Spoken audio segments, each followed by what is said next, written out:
Xin chào, everybody.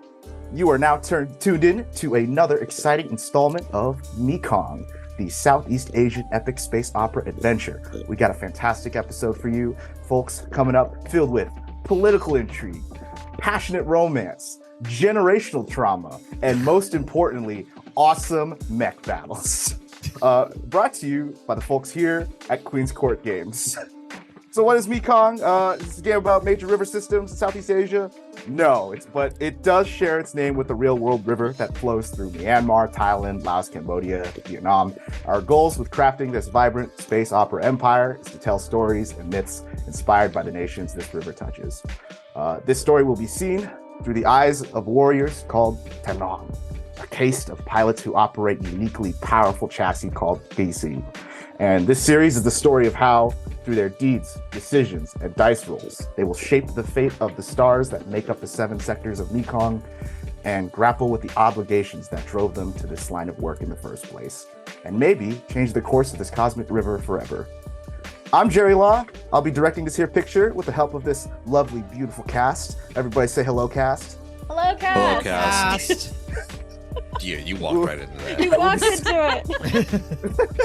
it. We'll be suiting up in just a second, but let's just go down and say hi to each one of these wonderful, magnificent players. First up, playing ever so charming, dog-loving racer himself, callax'an, we got Ryan. Hello, my name is Ryan Omega, he, him, and I am playing callax'an, your racer, dog-loving pilot. So think like Lightning McQueen if he really, really, really loved dogs, but also had to deal with a very political family who has better expectations because that is what most Asian families do. It's like you weren't a doctor or a lawyer. You race cars and have dogs. Like, what's wrong with you? What's like, going on? What's happening? There's nothing wrong with me, Mom and Dad. I'm just following my dreams. So that's callax'an in a nutshell. Segueing with dreams torn away from you, everybody say hello to rupi'a, played by the lovely Pooja. Hello, I'm Pooja, playing rupi'a, who also just wants to follow her dreams of being on the stage and also getting revenge for her parents getting picked up by some hornets on a run gone wrong. Next up, playing the semi-retired Than Nong warhorse, getting dragged into one last job as the movies do, playing Roman Maxilom. Everybody say hello to Andrew. What's up, everyone? Andrew J. Landy checking in as Roman Maxilom. Pronouns for me and Roman, he, him. I'm what you call a nice cold can of whoop-ass, but seriously, I just want to go home and be a family man. But, just damn war, I tell you. Right. Just never, it's like, it's almost as if it tears families apart. That's crazy, whoa. That was totally not foreshadowing. No. We're not going there. And finally, our lovely producer playing the exiled princess of Chao Phraya. We're about to find out why. Already Vuong. Everybody say hi to Clara. Hi, Clara. I don't know why I have to encourage that. Hello, I'm Clara. I'm playing Orody. Both of our pronouns are she, her. I am hesitantly excited for today, and everything's going to be okay. And I want to remind Jerry that I know where he lives. Come and find me. See what happens. There is a Denny's parking lot with our names on it. Tell me how many swords I should bring. I got you. Okay. And today we'll be playing MEKONG using the Beam Saber RPG system, a Forged in the Dark system written by Austin Ramsey, with additional supply drop playbooks written by Jay Lowe, Philo Hazard, and Alfie DeMille. You can find links to our cast's assorted social media accounts by sending !cast to the chat. And if you'd like to purchase Beam Saber for yourself and your own gaming group, go ahead, type !system. The name of the campaign that is written by yours truly is titled Symphony for the Devil. This will be the second installment. There is some content that gurus may find disturbing, as well as an additional disclaimer. There will be depictions of blood, gore, body horror, drug, alcohol use, violence, warfare, sexual themes, excessive use of English and non-English profanity. Additionally, another disclaimer, this episode touches on an element of the setting known as Spherian and Voidborn Mekong. In this world, there are divides that exist between Mekongese people who live on planet and those who live in space, and many socio-political implications have transpired because of it. We'll be exploring this thread this episode, but it does come with a lot of baggage that I wanted to touch base with the audience about. I've already communicated this to the players, and I just wanted to explain that in writing Mekong, I drew from my own as well as the collective experiences as being a Southeast Asian person living in the Imperial Core alongside the experiences of our first generation parents and their memories of their homelands. So you will see discrimination and friction occurring between Atmosians, so people who live under atmosphere, and the Voidborn who live out into the space colonies. And that plot element was written in because it drew from the contradictory identities between the Southeast Asians who live in the mainland, as well as Southeast Asians in the diaspora. All of us struggle with navigating or bridging this divide, both within ourselves and our communities.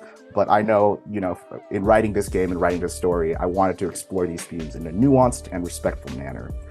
So while also being considerate to both my players as well as you, the audience. So it's important to keep an open dialogue about these things. I've already communicated with the players in regards to our lines and veils, especially with harsh topics we will see here like discrimination, prejudice, etc. Because these behaviors do exist for and affect many Southeast Asians and people of color around the world, we here wish to do this with honesty, clarity of purpose, and transparency. So that's the disclaimer. Just be prepared for that coming up. Like I said, the cast and I have discussed our lines and veils, confirmed everybody's comfortable playing, but we also want you at home to be safe as well. With that being said, hopefully all of you're settled in, you got your popcorn, you're in the metaphorical movie theater of your mind, you're hearing that projector warm up. Kính thưa quý vị, tôi xin gửi tiểu phim MEKONG.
Long ago, in a time when the light of the stars flowed like a river across the heavens, a starship has crashed in the center of the city of Fa Feng. The heralds of the entity Ba Kat Tin have revealed themselves for the first time in 2 centuries, and the first movement of the Symphony of the Devil has begun. On the lush planetary kingdom of Chao Phraya, tensions run high in the halls of the royal court. The heir to the crown, Princess Anusha Vung, has vanished. With the eldest daughter of the house gone, Anusha's half-sister, Oridi, is the next in line for the Makuta crown.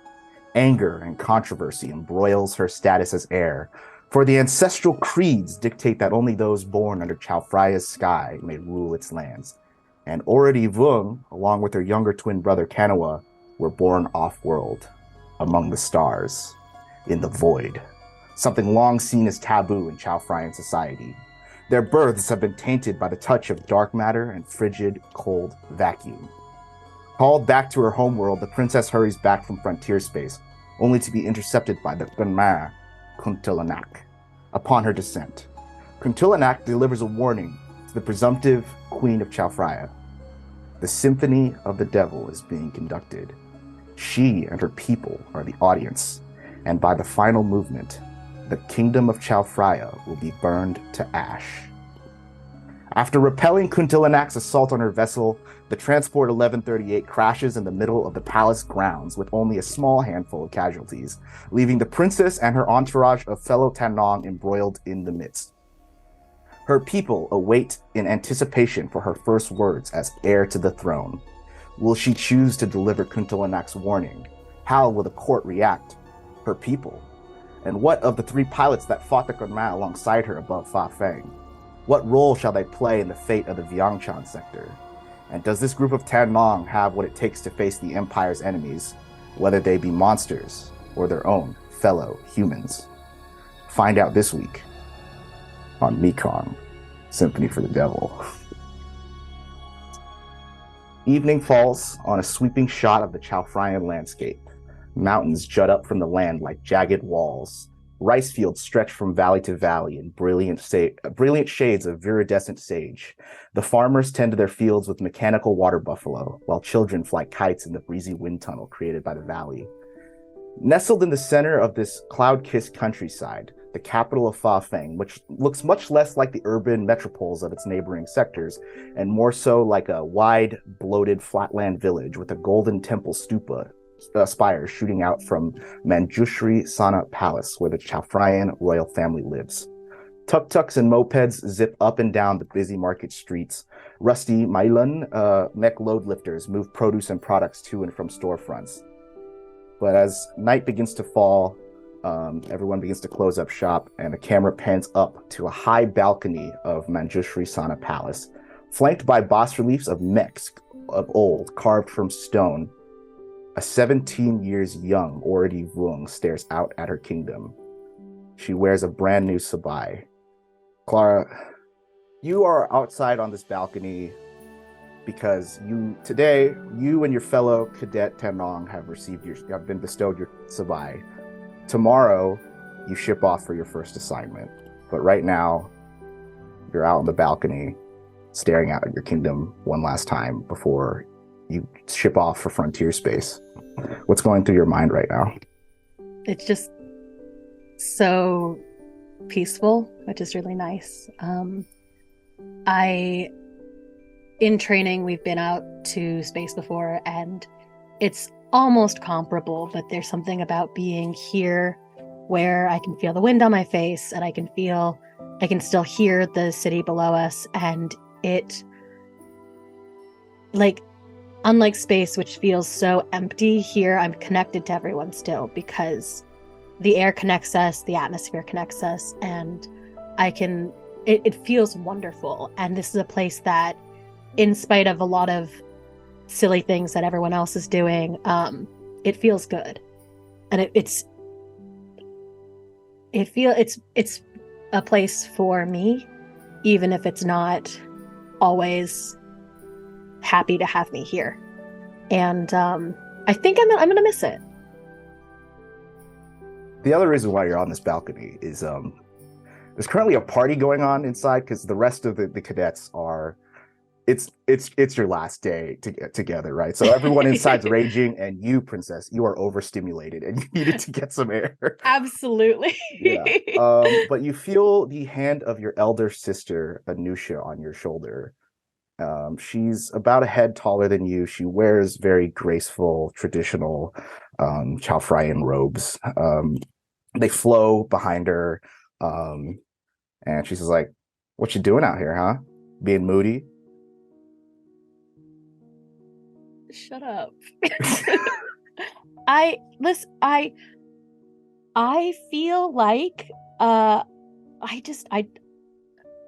if I listen and I like point to my face, which is kind of pink, and I'm like, I'm so tired of people being like, take an antacid, you're gonna be fine. Like, it's just really hot, and I am very warm, so I'm just taking some time, okay?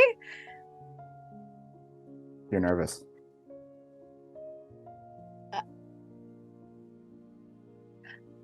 You gotta stop doing that. I know. Look. I was in the same spot 10 years ago. Look, it's fine.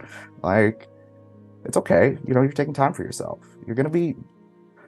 We both have duties. I'm gonna be queen. You're gonna be, off fighting space monsters and winning hearts and leading our people to greatness. All that shit.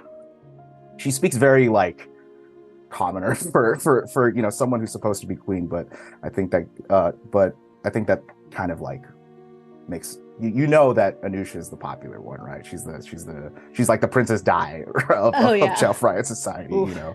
Yeah. I mean, she's used to it. You're not. Yeah. I'm really excited to do. I'm really excited to do something else. Can I give you some advice? Can I stop you? No. There's no stopping you. Okay, 2 pieces. 1, tonight's your last night as a cadet. I want you to live it fully. Do look out at these people. Remember that which segues into my second piece of advice. When you go out there, I mean, this goes for me as it does for you, little sister, but when you go out there, I want you to fight thinking of others. Because by doing so, you will prove your own worth. And that's a kingdom all in its own. Okay? Yeah. And she like grabs you by the shoulders and like turns and like, okay, look at me. Yeah. So when you go out there, when you get in that cockpit, who are you fighting for? Are you fighting for Ority? Or are you fighting for mom? Are you fighting for dad? Are you fighting for stepdad? No. Who are you fighting for? Others, everyone, my friends and my family. Out. Yeah. Oh my God. This is not clicking for you. I need you to like buy into it, okay? Or if you don't buy into it, it's not gonna work. I just went through so much training. I think I bought into it. You can buy into it like book learning. You can buy into it because by learning every fucking martial art, this side of the sector. But if it's not up here and if it's not in here, she points at her heart. What's it matter? Yeah. I'm so tired of all the political shit. This is how this is how I'm going to give back. I'm not good at what you do. No one's asking you to be good at what I do. Be good at what Ority does. I know that I'm doing this because it's for them. I'm doing this because this is where I'm going to be useful. If everyone wants to be like, Voidborn can't do shit, fine. I will do the thing that I'm here. I'm doing this for them. I'm thinking of them. This is how I'm giving back. She like wraps her arms around you and like pulls you in for a hug. She like rests her chin over your head. Kisses you on the forehead. Now go have fun, okay? Like go. And the door you hear, and just as she like shoves you off, like a door opens and an attendant pops and is like, Your Highness, Lady Tita just wanted me to make the announcement that there's going to be a foot race to the top of Makuta Hill, and she promised the first place winner a kiss. And the second you hear Lady Tita, and you're like, oh shit, Lady Tita's like the hottest cadet in your class, like the most. Oh man. You look back at Anusha, and she's like, I'm so sorry. I gotta use my royal privilege on something very important. And then Ority like turns to the cadets as everyone's like kind of. Let me describe you what happens when you like. Yeah. So you open the doors out from the balcony.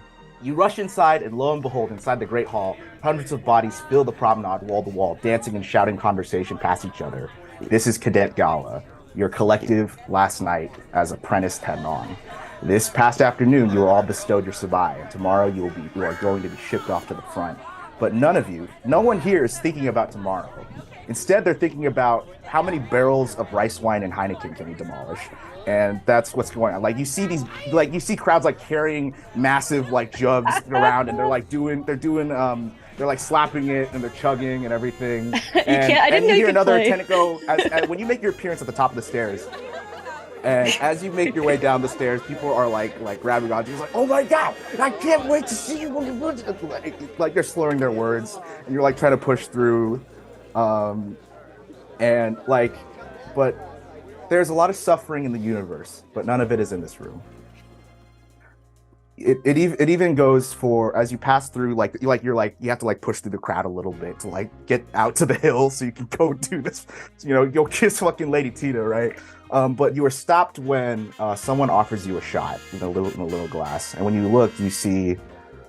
Can you describe to me your best frenemy, or from school? Frida dying. Fucking Prita.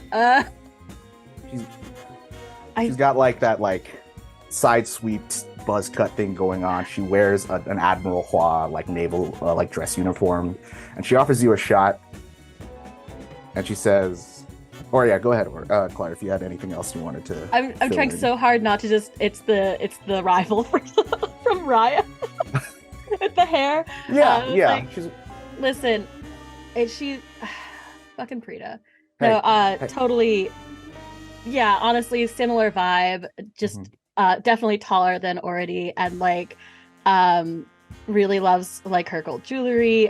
Just because she's just real crisp, real clean, but lots of ear cuffs and beautiful and a beautiful necklace. She just clearly loves shiny things, but her nose is broken and has been broken and regrown enough times that it kind of has a permanent divot, and it kind of she's a very clean, symmetrical person, and then her nose just kind of goes just a little. But yeah, surprisingly, she offers you a shot, and she says, "Hey, let's bury the hatchet. No more bad blood. That just tomorrow we're gonna be different people. Okay? Can you drink to that?" I'll take the shot, and you guys cross arms. And you do the and you hear another person clap. Wax, peace. This years long beef has been resolved between the two queen bees of the class. With a fucking shot. Yeah. Sure. It burns, but it's a nice burning. It goes down smooth. And she says, I'll see you on the field." And you continue out through the crowd. There's a jazz band playing. There's a whole lion dance happening. through someone's carrying dragons around, little dragon puppets around. And there's balloons coming down, and there's confetti. And before you finally make it to the front doors, you open them up and you get out into the royal courtyard, and you make your way over to the bottom of Makuta Hill, where you see several drunk cadets at the bottom of this dirt hill, all lining up. All they're stretching. They're all trying to talk talk each other tough. It's no. I'm gonna kiss Lady Tita first. You know what I'm saying? Look, yo, you got stubby ass legs, man. Oh shit, the prince is coming. You got stubby ass legs, man. You see all of them. They straighten out. They do the traditional knelt, Your Highness. Bruh. We just got through years of cadet training, and now this is when we start doing this shit.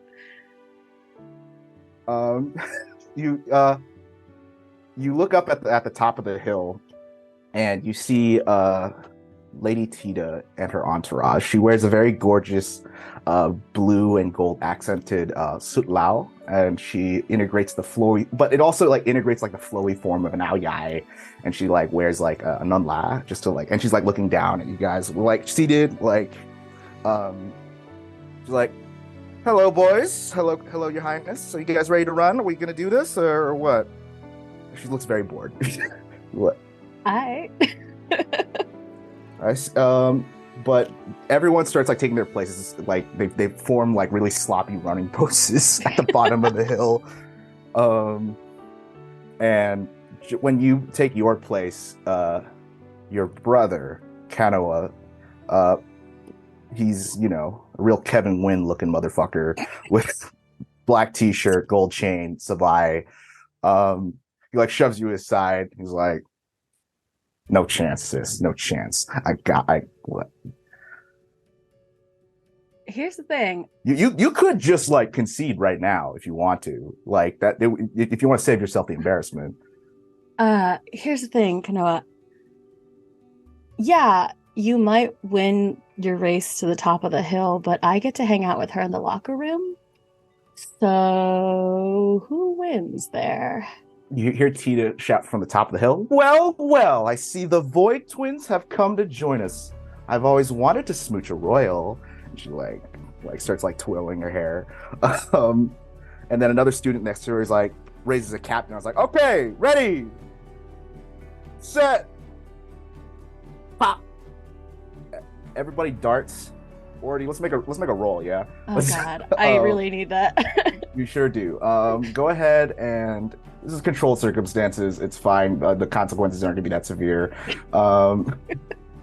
as far as I know. Go ahead and make a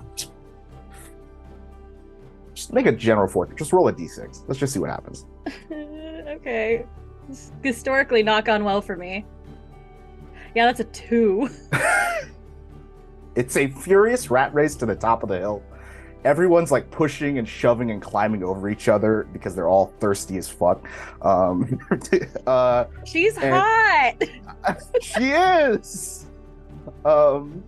It's kind of an amusing sight, and it's even more amusing that tomorrow you will all be warriors fighting for your empire. But right now you're just a bunch of drunk kids, running up a hill, sliding in the mud, like.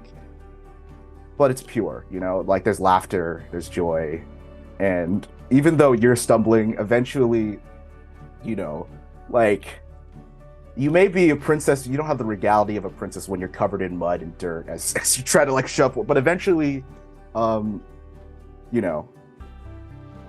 with a 2, you're not as drunk as everybody else, so you and Kanoa break ahead of the pack, and when we pan the camera out wide as you run with your peers, it kind of looks like you are leading a brave charge of infantry up a fortification, and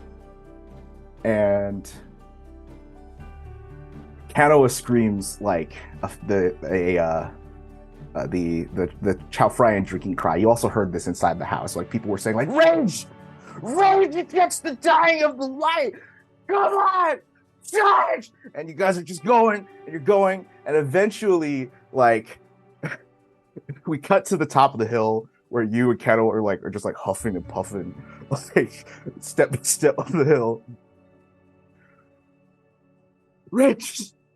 And Kettle like hits the ground, and you get to like Lady Tita's feet, and also like collapsed over, also huffing and puffing.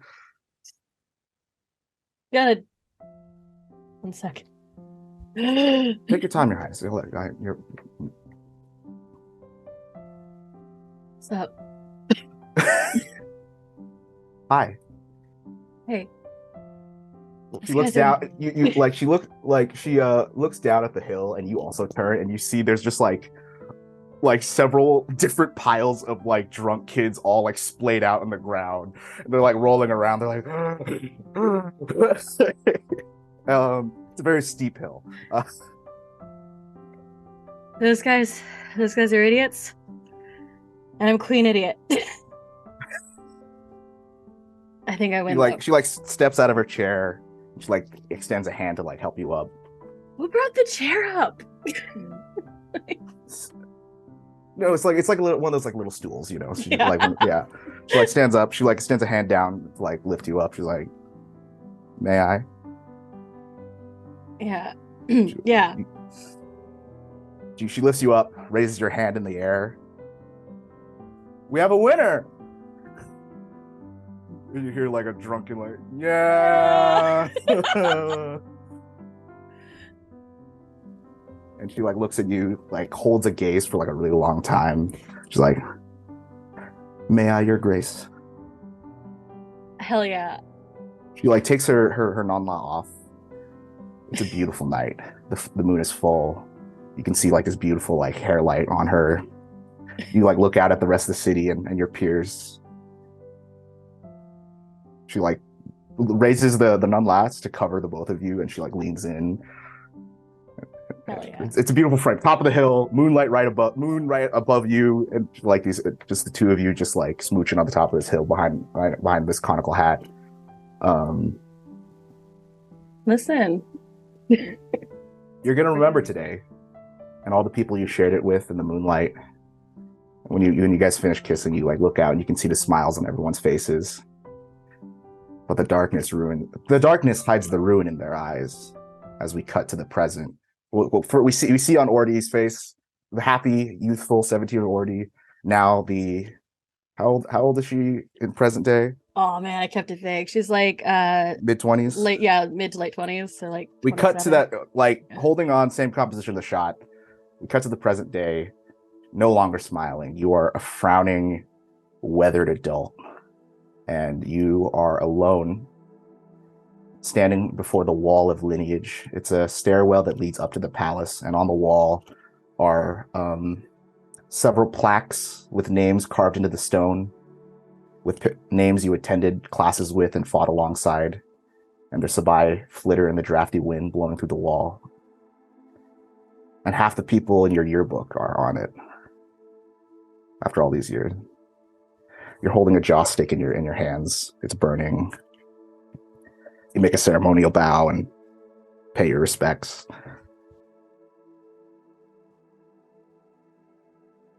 What's going through your mind now? I'm looking at some of the names on the wall, and it has everyone's real name on there. But all I can think of is the nicknames that they all had. Because you were the only pilot in your class that never got a call sign because you're a royal. I'm finding it like already has long since stopped trying to wipe her tears away. She's just like letting, cause it's one of those things that her family kind of is bothered by, is that she cries so easily. But she's looking at the wall and it's like, is she seeing names? She's seeing the names of her brothers and sisters and siblings, and she's like, it's not the same. It like seeing like a Lee is not the same as knowing his name. He's supposed to be Buffalo. He's, a big, strong guy, but his name was so short, he needed a bigger one. It's hard to look at, your friends and not see Pancake.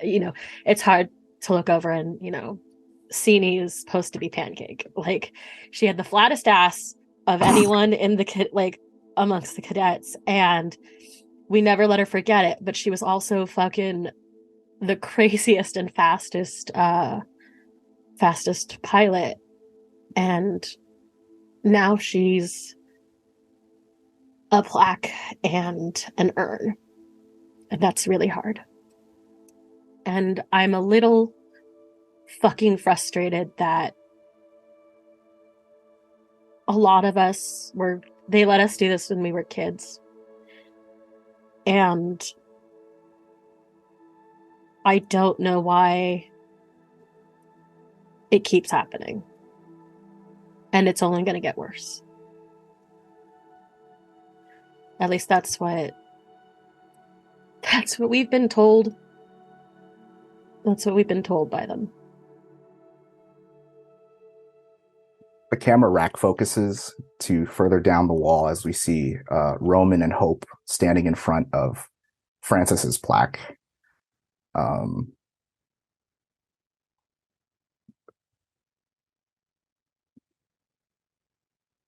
And Hope's like staring at it for a long time with Roman as well.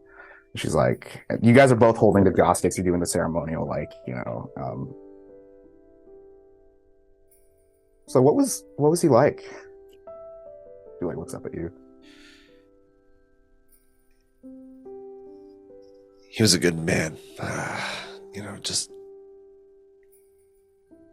He never let you go anywhere without knowing that he always had your back. And every time that we hung out, every time we got to spend time together, he was always just there for the good time. We would talk about nonsense. We'd talk about Salat. We'd talk about all kinds of sports. Just our dreams for what we do after we got out. Finished everything, and he's a guy I looked up to a lot. And all I can tell you is, and Roman looks to Hope. Even now, already, he'd be proud of who you've become, kid. So, if there's anything to know about him, is that I looked up to him a lot, and I'm still looking down on us right now. You guys both turn back towards the wall again, do the ceremonial bow, and then you place the joss stick in the little jar. She and you see the sabai, there's sabais on each plaque, and they're hanging, they're flittering in the wind. And she reaches up and rubs it a little, feels the fabric. It's not the real one, these are recreations, right? But the sentimentality is the same. There's a quiet moment between the three of you. There's about a few feet between the three of you on this staircase, right? Because it's several flights of stairs leading up to the palace, and on this wall is just plaque after plaque, sabai after sabai, every Than Nong that's ever served the crown in some manner. Already, even though it's not supposed to be cool, you're not supposed to, already has a couple bottles of beer lao and Heineken, or I guess this universe's version. Yeah. And puts it in front of some of the wall. It's not where it goes, but it's... No, I mean, you see, people leave offerings here. They leave little plates of fruit. They leave little mementos, flowers, everything you would see on an ancestral shrine. This is the collective shrine for all the Than Nong that have served and didn't make it to the end. Yeah. I turn around. I turn to Roman and Hope. Isn't it weird seeing this all and knowing that guy, and already kind of points to one of the plaques? It's weird seeing all of this and knowing that that guy fully streaked across all of the dorms. The longest run anyone ever had before anyone caught him. We all had our moments, and you can tell that Roman's trying not to go into specifics because Hope is right there. we were a rambunctious bunch. I heard that on other. No one said it to me. No one tells me this sort of shit, but I have heard in other sectors, no one parties as hard as Than Nong. And he looks at Hope. Earmuffs. Hope, cover your ears. What, Dad? Oh. And she reaches down, picks up Miss Misfit. He's fine, I'll just leave. It's fine. And Miss Misfit's and she just walks up the stairs. And you see the rest of the Salat team is also waiting for them upstairs. And she's okay, guys, let's go on the tour. And there's a tour guide that is taking them around the palace grounds. And I gotta leave my dad and the princess alone, right, Misfit? Oh Lord! That dog. Than Nong partying the hardest. Okay, yeah, you caught me. Yes, that's fair. But to be honest, I mean, when you do what we do, when you do what we did, or I guess do now, it's sometimes you gotta let loose. Oh yeah. That's Listen, fair. You just got to be present, right? And this is where we're at. And Roman takes one more look at the plaque for Francis. Yeah, this is where we're at. And then he extends a bro fist to Orody as a sign of, we're in this together. Yeah. Already knuckles back. Hmm. Yeah. Well, this is a mess, and it's going to suck before it gets better, right? Isn't that the case for everything? It's always a mess. But if my dad taught me anything, it's that no matter what the mess is, you can always clean it up. Yeah. I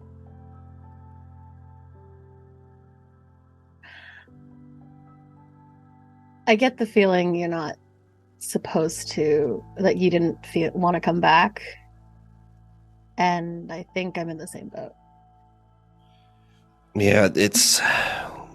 Listen, no, I wasn't supposed to come back, but sometimes you can't escape your duty. You can't escape fate, and the only thing you can do is roll with the punches and just see where it takes you. Sometimes you're meant to be where you are right now, even if you don't want to. But it's always good to have a guide in your mind and know where you want to be. So sometimes the road isn't always what you expected. Already sort of nods to Francis's plaque. Yeah. Do you think he's still... You think he pays attention? Oh, are you kidding me? I'm pretty sure that every time I've gone up there with the Archangel, he's probably looking at me like, why are you doing this move? Why did you do this? You idiot. God, you could have done this so much better. Is it weird to think that like our we get so much judgment from our regular family. Why are we letting our our ancestors have nothing better to do than to judge us again? It's I'm grateful for it though, to be fair. Because I think about what he could be saying and the ways he would do things. And then I remember, well, he did it his way.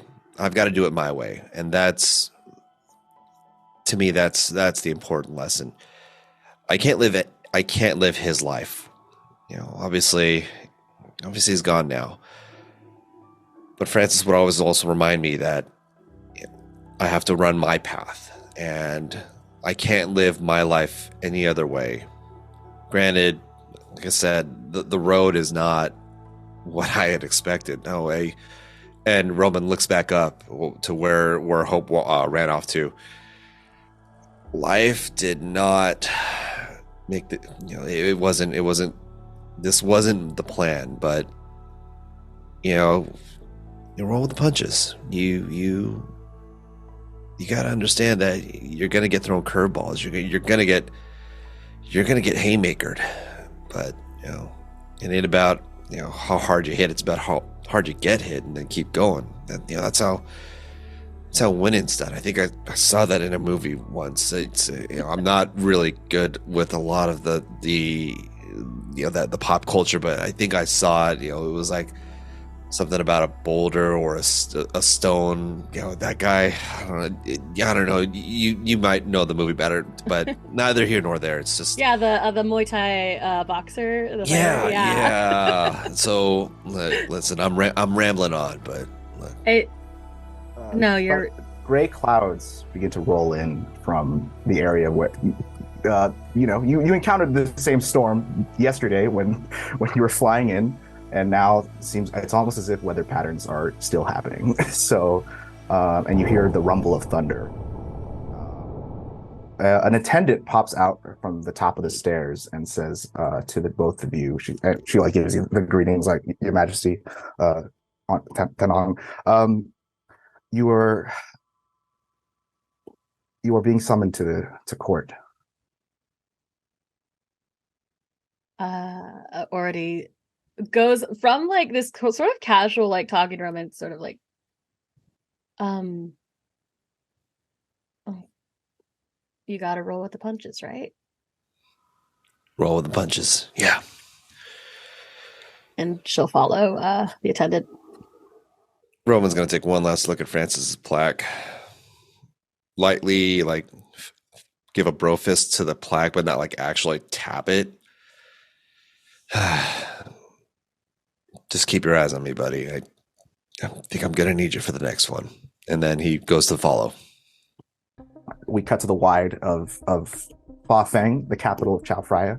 It's sat on an island in the middle of the flat Prabang River.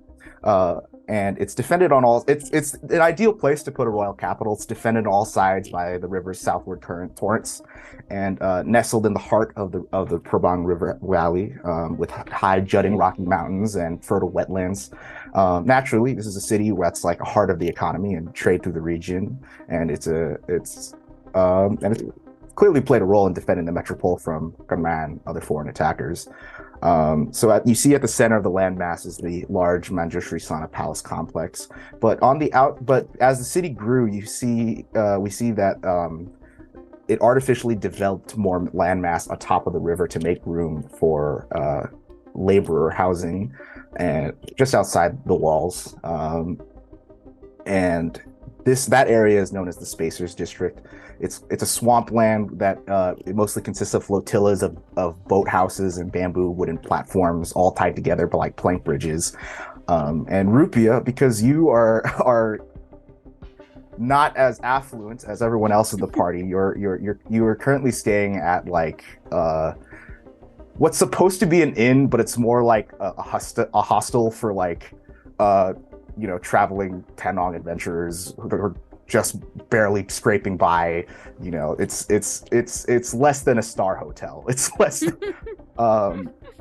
going on, rupi'a? What are you doing right now? Like, I imagine you're in like one of those hostel bunk style accommodations, and you look out and you see the rain beginning to roll in. What's going through your mind right now? I think started the day with like all those little rituals that we start when we're young and like keep going and then add to and add to and add to until the next thing you know, like just to get yourself presentable for the day, it takes an hour and 45 minutes. and then as I look out and see that the rain starts to come in, I take out just like a small cone of beeswax and light it, and set it in the window and say a little prayer for the rain, to come and nourish our plants, bring prosperity to our families as it does to nature, and that it'll be just enough and not too much. Because the gods know we could all get washed away just as easily. While you're making this prayer, you listen to like the sounds of the Spacers quarter, like seamstresses raise silkworms and weave beautiful Fabian garments. Farmers load their boats with feed to send livestock down the river.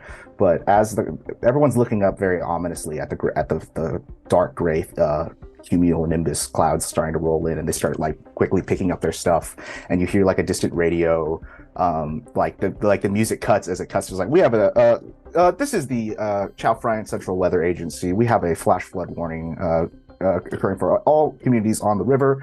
Please be advised to move to higher ground as needed. And it just kind of like drowns out with the rest of the group here. But as you're like, you make this prayer and you hear a knock at the door. Yes.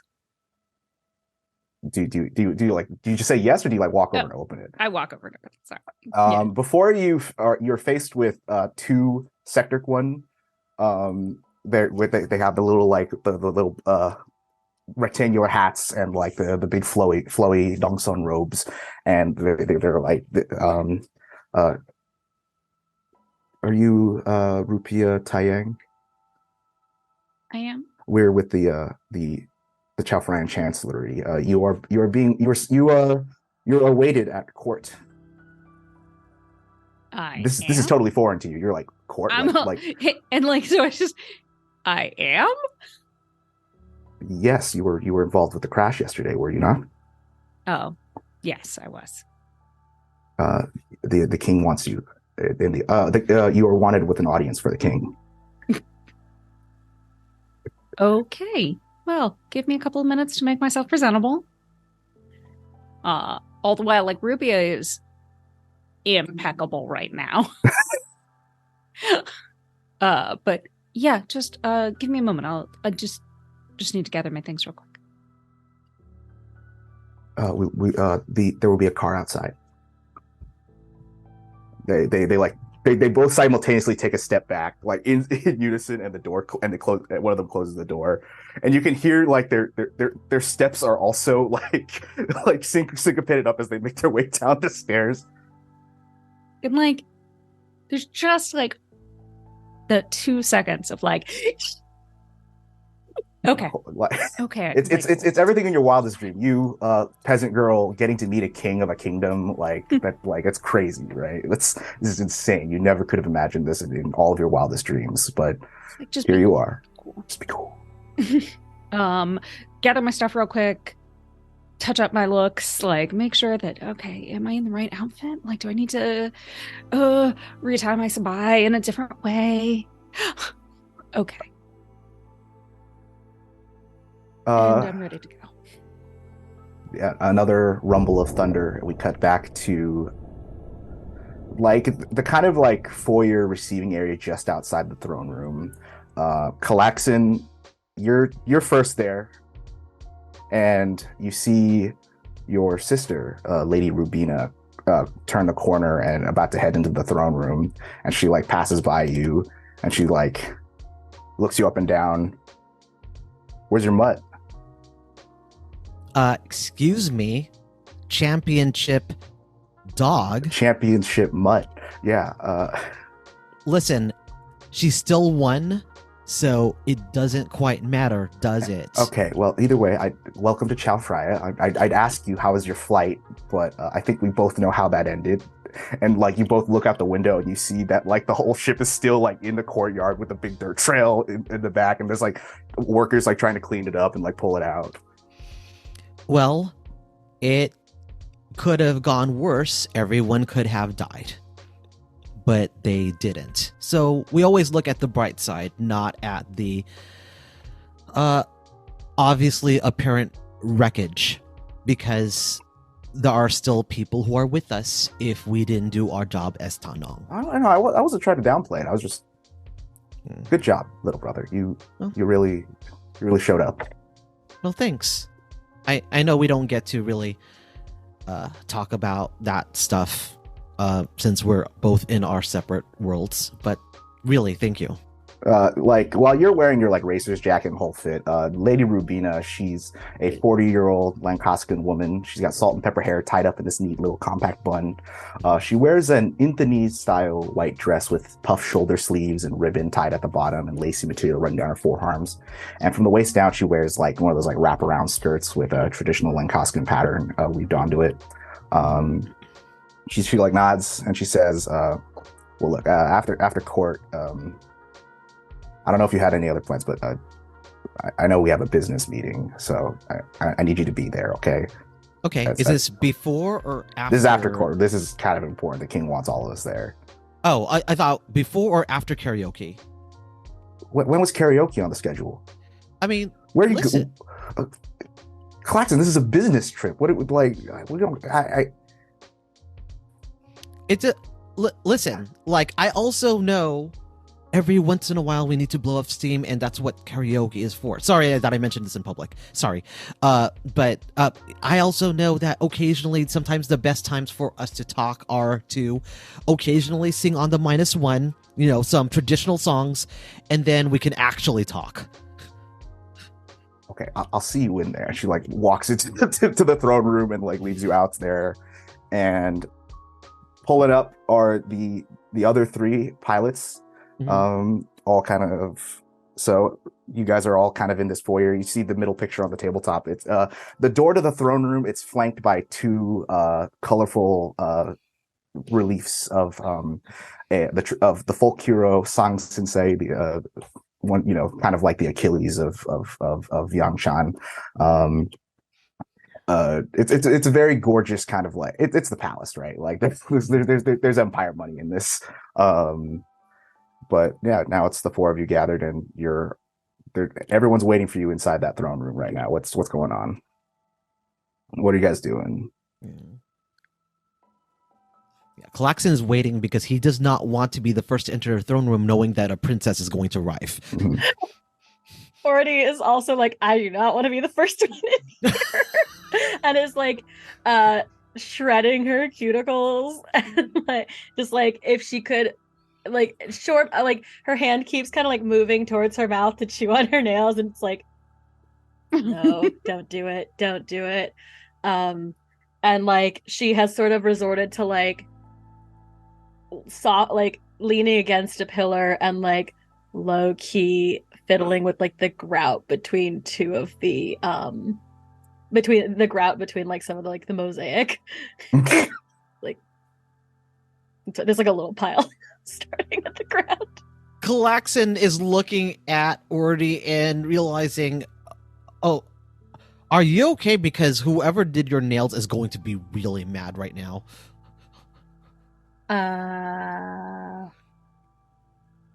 Yeah. I tend to not get my nails done because they just get fucked. It wasn't a problem, and it's not usually a problem. I usually don't have to get them. This is a lot. A lot has just happened, and I have no idea what's going to happen when we go in there. What can we do for you before you go in? Before you answer that question, in like the background of the shot, you see like a gaggle of teenage girls of the Silat team, like walking around like penguins, like a flamingo's looking around, going ooh, ah, and like the tour guys like, and if you look to our left, this is the throne room. They're about to have court, so everybody just please be respectful. And this is Sang Sensei, he's this national hero, and like it's like they're like taking selfies, they're taking pictures, like hope waves high. Yeah, can you fire me into space? Already here, and like I'll pull out like a little unmarked container, and just there's a little like open it up, and it's like there's a little cream in it, and it's like, give me your hand. Give it. I was like, I was hoping for drugs. I will take cuticle cream. Why not both? Give. We're all thinking it. I was hoping for drugs. I will take cuticle cream. But yeah, already like lets you take like, your hand, and it's like I rub the stuff onto your hand, into your cuticles, and then I'm like, it'll wear off pretty quickly, but just next time you want to chew on it, just breathe in really deep, and it should help. Like put down the cap the container, put it away. It's like a big, like just. Okay, we do this all the time. It's been a while. I actually can't remember how long it's been. But the more important thing, Ordy, is that this is your first time presenting yourself before the court as heir presumptive to the Makuta crown. It's kind of a bit, and today originally was planned for you to, you know, make your big speeches like I will assume the duties, blah blah blah blah. But seeing that you just crashed a plane in your backyard, and there's also a Gunma coming. It's a lot. You like the three of you besides Ordy, you see like a bead of sweat like form up like right here and start like the twitch is forming under her eye. Like homegirl, you're under a lot of pressure. Yeah, are we sure we can't yeet me into space? I'm just here, and I like put my hand next to your face. Breathe. Okay. Yeah. No. Yeah. You smell kind of like a very like, it's a light, sweet, like hints of lemongrass and flowers and also just like this almost unnatural calm. All right. Her hands are got the same kind of softness as Lady T does, which is kind of painful seeing that. It's fine. It's You fine. don't smell like my ex at all. Yeah, already sort of like, okay. And like, she like has a moment and it's like, kind of like glances over Roman and is like, roll with the punches. And so she'll take those steps forward and open the doors to the throne room. Yeah. Slowly, they're big stone doors. You're like, She tries. Damn it. Klaxon will go. Let me do this for you. Like There's fully people for this. I don't know why I tried. I'll. You shouldn't open the doors. Just stand there, look pretty. I'll open the doors for you. yeah, Klaxon, you as a noble, you know the processes for these Yeah, things. just- So you like as a gentleman, you go up and you like push open the doors and you like gesture and Mhm. and you hear the second the doors open, like the the crown princess of Chao Phraya. The doors open and revealed to you is a long corridor flanked by columns of steles painted with scenes from the Ramayana, the Mahabharata, all those like folklore legends that you all learned as kids. And there's a large central dome, like if you look up, and it depicts like various battles from the old Khmer Wars.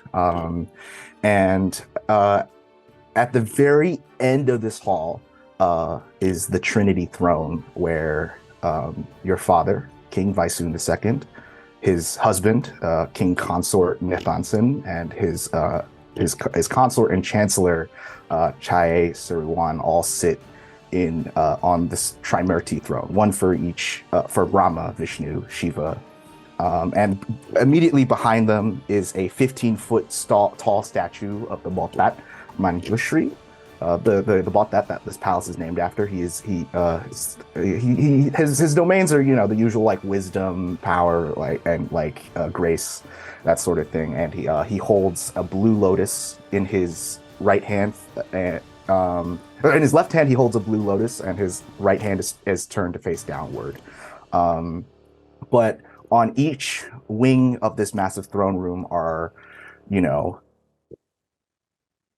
like, I want to say hundreds of courtiers, advisors, clergymen, merchants, other nobles. They've all assembled here to see the new heir for the first time, and also be advised on the situation that just unfolded in the backyard. But the four of you all kind of like walk in, and it's mostly a silent procession as you like make your way down the corridor. But you like, as you look side to side, you see like some groups of people are whispering to each other and like looking down at you. Some people are like, they're on their like little tablet computers, and they look up, and you see like journalists on the wings, like they're taking pictures, and there's like lots of flashes as you all like step by step, for Than Nong, Sabai, dressed to the nines, make your way towards the throne. An advisor like walks up for anyone who isn't usually involved in this process. You see like a courtier like walk up to the three of you, and they like whisper like, "When you bow low."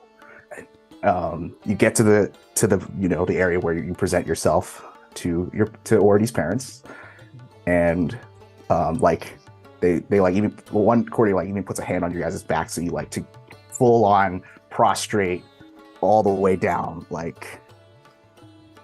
Callax'an tenses up. I'm like, excuse me? well, like he doesn't say that out loud, but just more like there's a little bit of stiffness, and I'm like, as if you don't think we know what we're doing. We're Than Nong. Okay. Just like it meets with a little resistance, because I'm like, come on. We know our etiquette, but we do it anyway. Just come on, guys. The chancellor, the queen consort, the Chae, she like says, Than Nong, you may rise. She looks out at the other group. I believe court is now in session. My daughter, Ordi Vuong, heir to the throne, please take your place up here. And she gestures to there's 3 empty chairs beneath like their tier, right? One for Anusha, one for you, one for Kanoa. Where the fuck is Kanoa? You just ask that? Like, No, I think it though. I'm like, if I have to be here, he has to be. No, it's fine. Yeah, already like truly in like, you ever go to like a friend's house and their parents are mad at them, and like you're just like, oh man, like that's sort of the vibe. As like I'm sure they're not mad, but already sort of like shuffles as easily as she can in her like nice clothes to the chair, and it's halfway between my parents are mad at me and you're at my house, and also the like it's awkward as fuck just because it's like a fucking throne in the middle of this like, hey, and she's sort of like, so she sort of shuffles over and sits, and it's she's truly dwarfed by everything. Everything. There's like yeah. Well, let's get the first thing on the agenda out of the way, which is the glaring one in the courtyard there. Daughter, what happened up there? Just to be plain here for everybody here to know. I really don't know. That's a. Are final answer? You're just gonna say like you're just gonna tell everybody all 500 some Chao Phrayans in this room. You have no idea what happened on flight 1138 as you were descending. God damn it. We were attacked by. We were landing, and in the process, we were attacked by entities. Yeah, collective gasps from the whole crowd. And I mean, thank heavens, all of us were here to protect everyone and land the plane safely. Your stepdad, Nathanson, says like, when you say entities, just to make it clear for the transcriptionist, you're referring to the void demons, right? You're referring to. He doesn't want to say it. Everyone else is like holding their breath because like all of us are just like, are you gonna say it? Can the other Than Nong in the room, called here, can you add to this testimony? Can you confirm that what was seen in our skies was indeed the adversaries? callax'an steps up because he knows he at least has some standing. You like look off to the side of the wing. You see Rubina looking down at you. She's like assembled with the other like merchant nobles.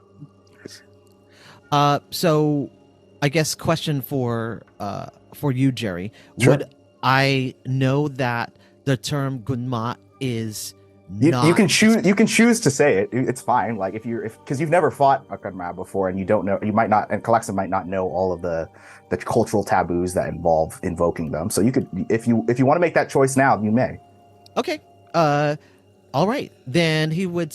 Then callax'an would say, well, the clinical term for what we have encountered is the gunma. Like everyone, like you see a bunch of clergymen, like all like kind of like someone touch. And then he just raises his hand. What we have encountered is this: on our flight, we were encountering things that were attacking the hull and the safety of the passengers on the flight. We were instructed by the pilot that summoned the Than Nong to their duty. So as Than Nong, we went to the back, boarded our PC, and we did our duty to ensure that everyone flew safely. However, so much of the damage had been made to the aircraft that the best that we can do is try to steer the aircraft into a way that saves everybody that was on the plane. We do and can attest that several people, because of the damage, had flown off of the plane, and many of the Than Nong used their PC to rescue those who were airborne. The rest of us, including myself, tried to repair the damage while it was mid-flight. And when we knew that the pilot could no longer steer the aircraft, I set my PC and piloted it and tried to clear as much way as possible because the steering was not able to be adjusted, which ended up, unfortunately, crashing into the areas where it crashed. But we tried to do this with as minimal casualties as possible. Nathanson like raises his hands. Like, let me just stop you right there, Lord. Yes. Lord Bulaklak. Let's run it back, as the youth say. You spoke the name of the adversary. I just want to make this clear, because the thing is that no ghast or ghoul or any of such entity has been spotted or encountered in this territory, in the heart of Empire, in over 2 centuries. Do you understand that? So it forgive me for my cynicism, but I just want to make clear here that is exactly what you saw, right? Illustrious personages. I know that I don't hold the same status as my fellow Than Nong, and while I was only employed as a bodyguard for the plane, I also will say that there was no doubt that what we fought, what Her Highness so valiantly confronted head-on in order to save not only the lives of us, unworthy as we are, but the lives of every soul upon that plane, to repel the adversary from these borders, to make sure that they came no closer to your illustrious personages. There is no question as to what we faced. Someone shouts from one of the wings, "What did they look like?" To describe them would be to invite madness, as you've seen our unfortunate pilot look directly in the eyes of the primary foe. And we all know, I'm sure, what happened to him. Another person stands up from one of the wings. It looks like to be an academic-looking bureaucrat. It's like, sorry, just for records here. If we could just get some sort of description here, it's just so he's got a typewriter and everything, just because it's important that we catalog these things. You can tell, the only 2 people on this throne are talking is Nathanson and Chai. You can see that King Vaisun, as old as he is, he looks like he's definitely like an 80-year-old Asian man, right? Shrunk in, white hair, almost kind of dwarfed by the throne, while his wife and husband are silver foxes and smoke shows, So basically Yoda. Yeah, not Yoda, like Yoda. Not Yoda, but this guy definitely smokes cigarettes and drinks iced coffee at your Vietnamese place every Saturday with his war buddies, right? But in this case, he's just sitting on the throne watching like this. But you hear or you hear your mom speak up, and she says, "Sir Seraph, you've been silent for this. Do you have anything to contribute?"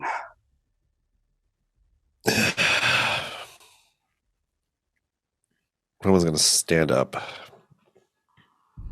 I know what I saw out there because I faced it before.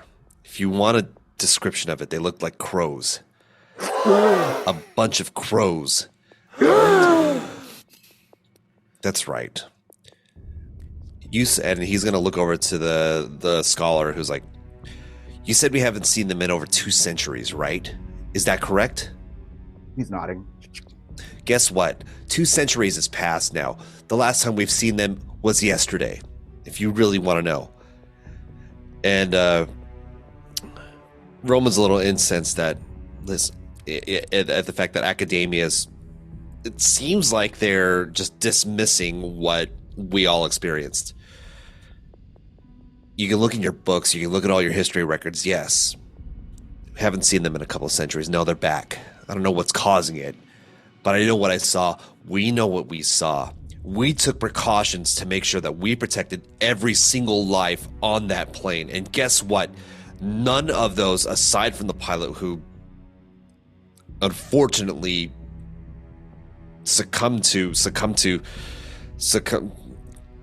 we're not even going to talk about that, but everybody else that we could save, we saved them and we limited the damage. That's our job as Than Nong, is to protect this empire, protect the people, and do what we can to limit the damage. We did our job. Another academic slides takes the sheets out of the typewriter and looks at them.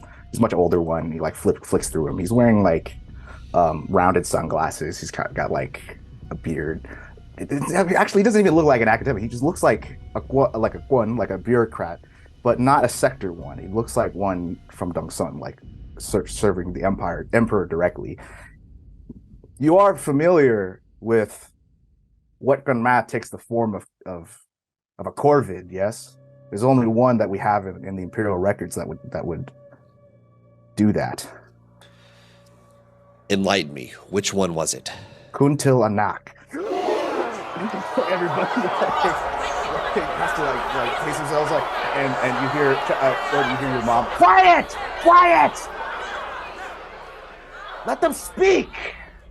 And that's why I don't say that out loud. It takes 20 minutes for court to get their shit together. Yes, it was that entity. And already is really making an effort to not be a nervous wreck. Tell me, was there a rider with it? On a chariot? Yes. I think you see a bunch of red-robed clergymen all it's the end times. Oh shit! They start counting beads. They start lighting incense. They start pacing back and forth. And already sort of in a little bit of a kind of petulant, sort of looking at the stenographer, the academics. Yeah. Sort of.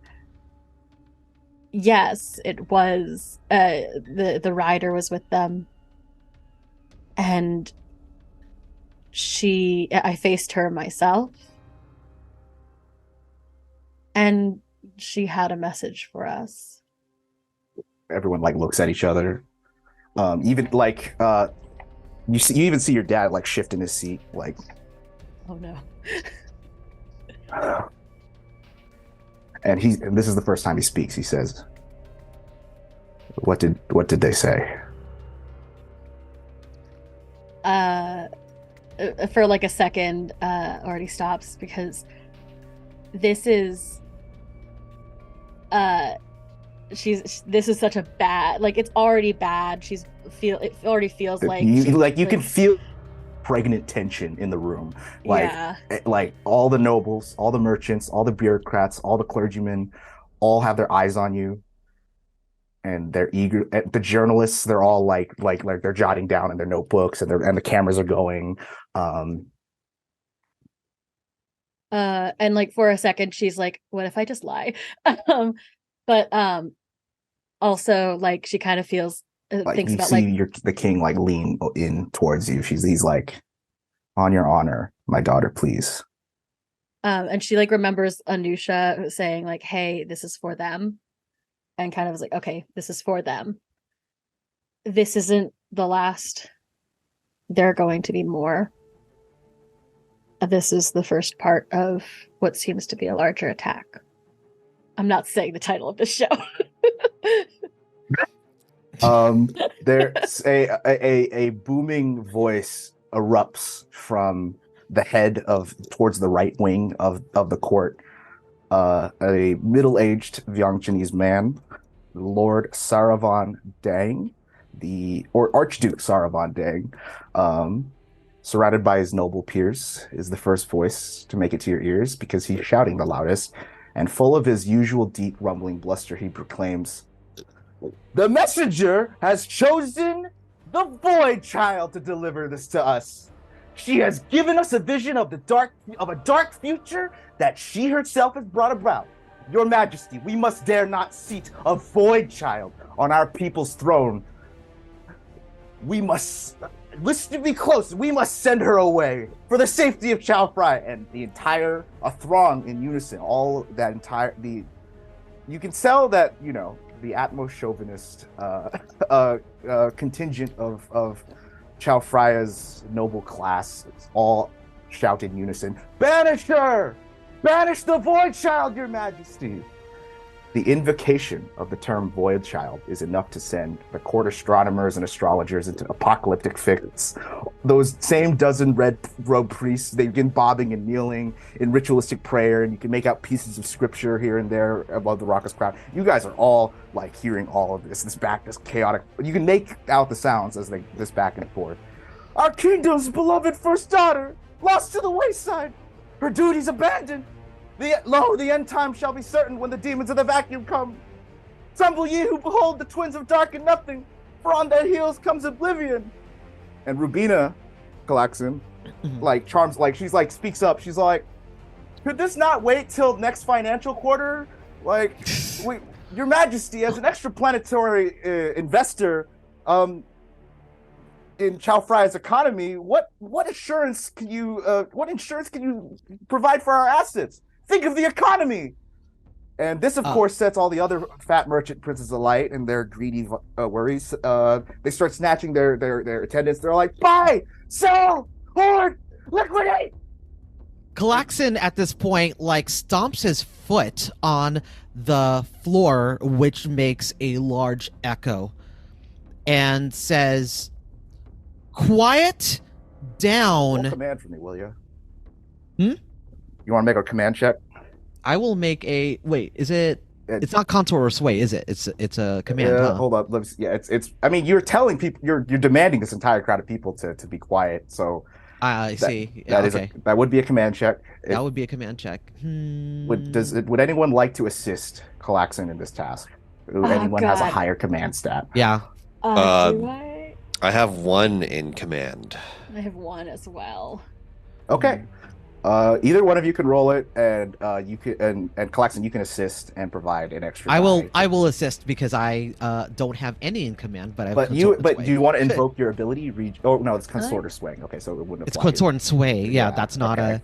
a. Does anyone else have any abilities that would assist in this matter? Otherwise, we're just gonna make a roll. We're just gonna roll. I punch good. I don't do that. Yeah. I would let Roman do it. If you've got a good command, because. Yeah, I'll assist. I will assist Roman. All right, I will roll. So I have 1 point in command. So how many is that? 1d6. Let's go. Call it 2d6 for assistance. And okay. callax'an, go ahead. Put 2 stress for adding that die to it. Yep, I will happily take that stress because let's say callax'an says the order, but Roman tries to back him up. Yeah. Mm-hmm. So in the role play. So go ahead, roll, and then you guys tell me what you guys do to help settle the crowd. Okay, so it was a 3 and a 2. Ooh. Oh, that's a 3. That's a failure. So I'm gonna deduct a point of trust off your group sheet with the Kingdom of Chao Phraya because you guys are trying to calm this crowd, but everyone's panicked and it's only panicking more as you say silence. But okay, yeah, go ahead, say what you're gonna say, and I'll tell you how they react. Okay. Well, first thing, is there a table in front of me?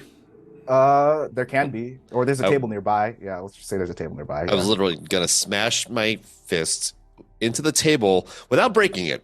Not like I'm not here to break anything, but just as like a sort of makeshift gavel to try to get everyone's attention and shock.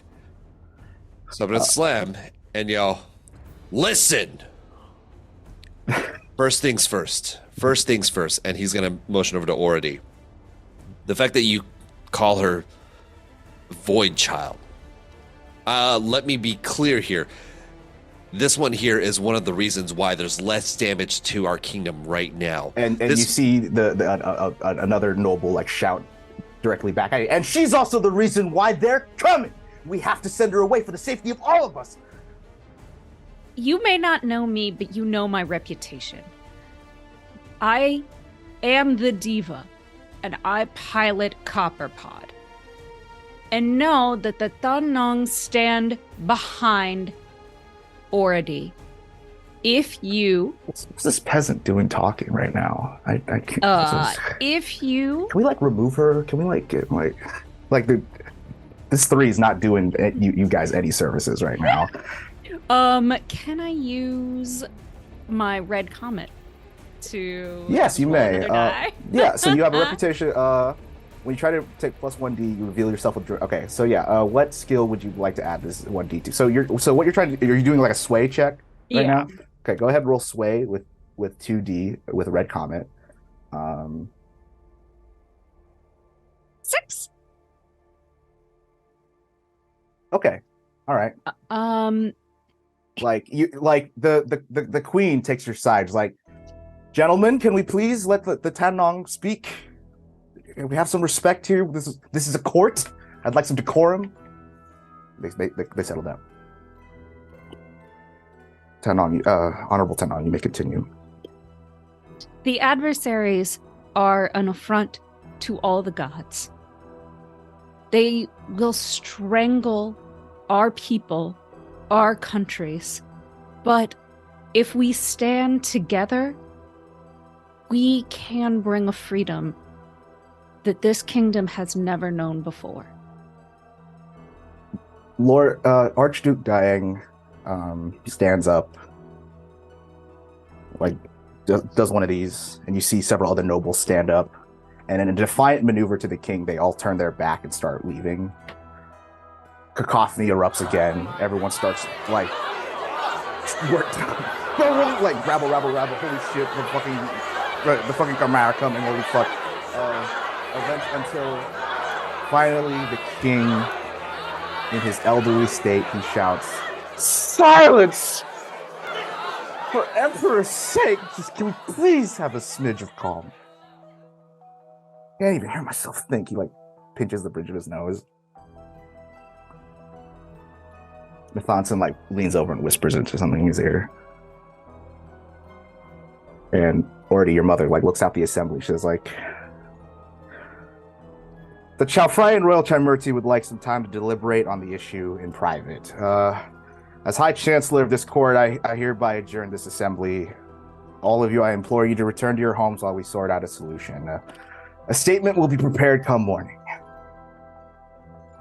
So after the noble, like the Atma chauvinists depart, everyone else also stands up and begins heading towards the doors. But she like points at the four. It's like, no, you four stay.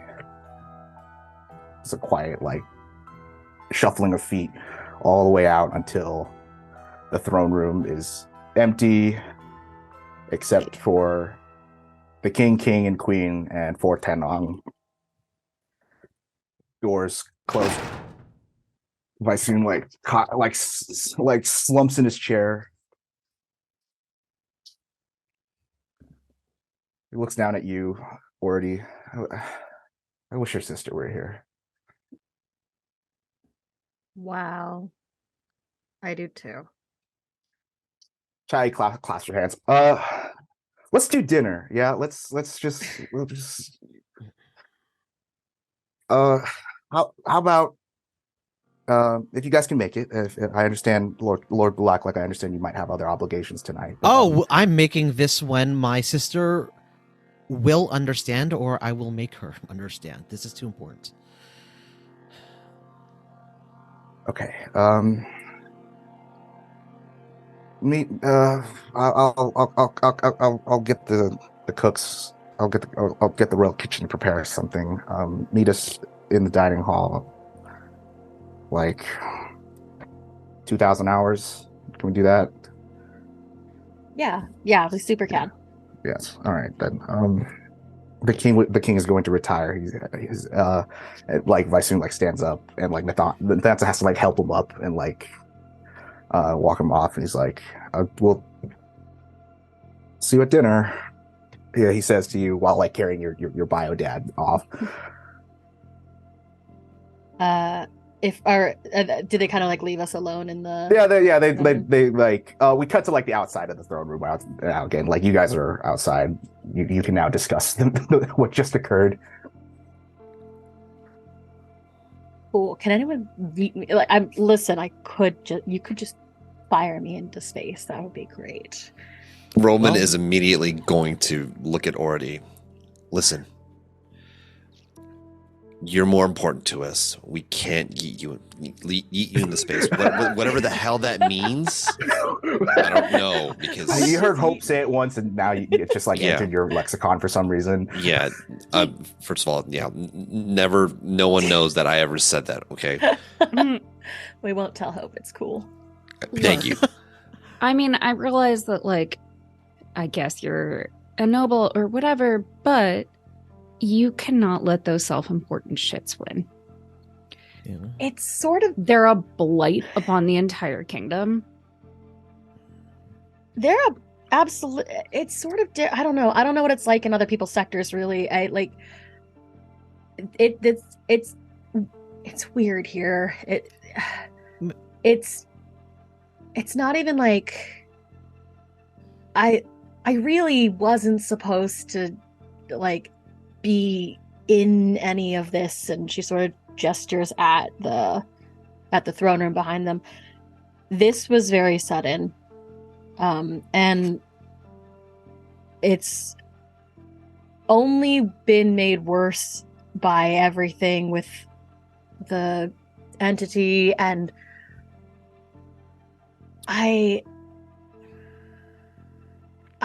it's bad. This is bad on so many levels beyond just politics. I feel like someone tried to set you up, quite honestly, because normally something like this, an investigation into what happened, isn't this public because someone else needs to factor and find the facts of the situation. This was spectacle. This was set up. I feel it kind of like it is possible that the Dangs pushed for it. They are supposed to be, and they're supposed to be they think that they have any claim to rule, and it's been a problem for longer than I have been alive.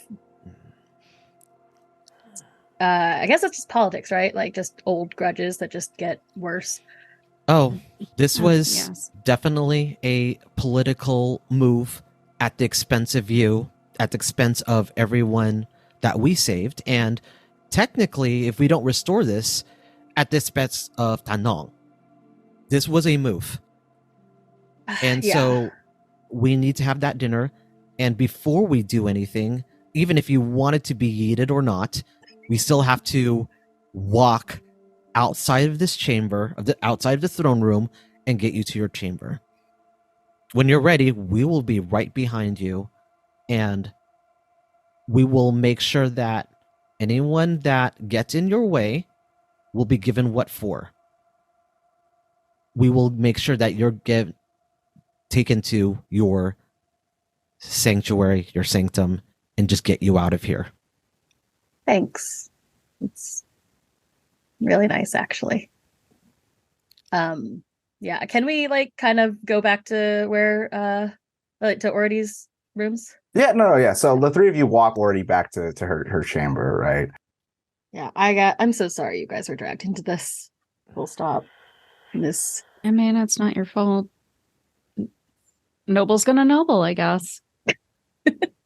Like, That means I have to talk to my sister Rubina, because I imagine she'll have some insight being in the throne room, and yeah, I'll probably talk to her just before getting to dinner.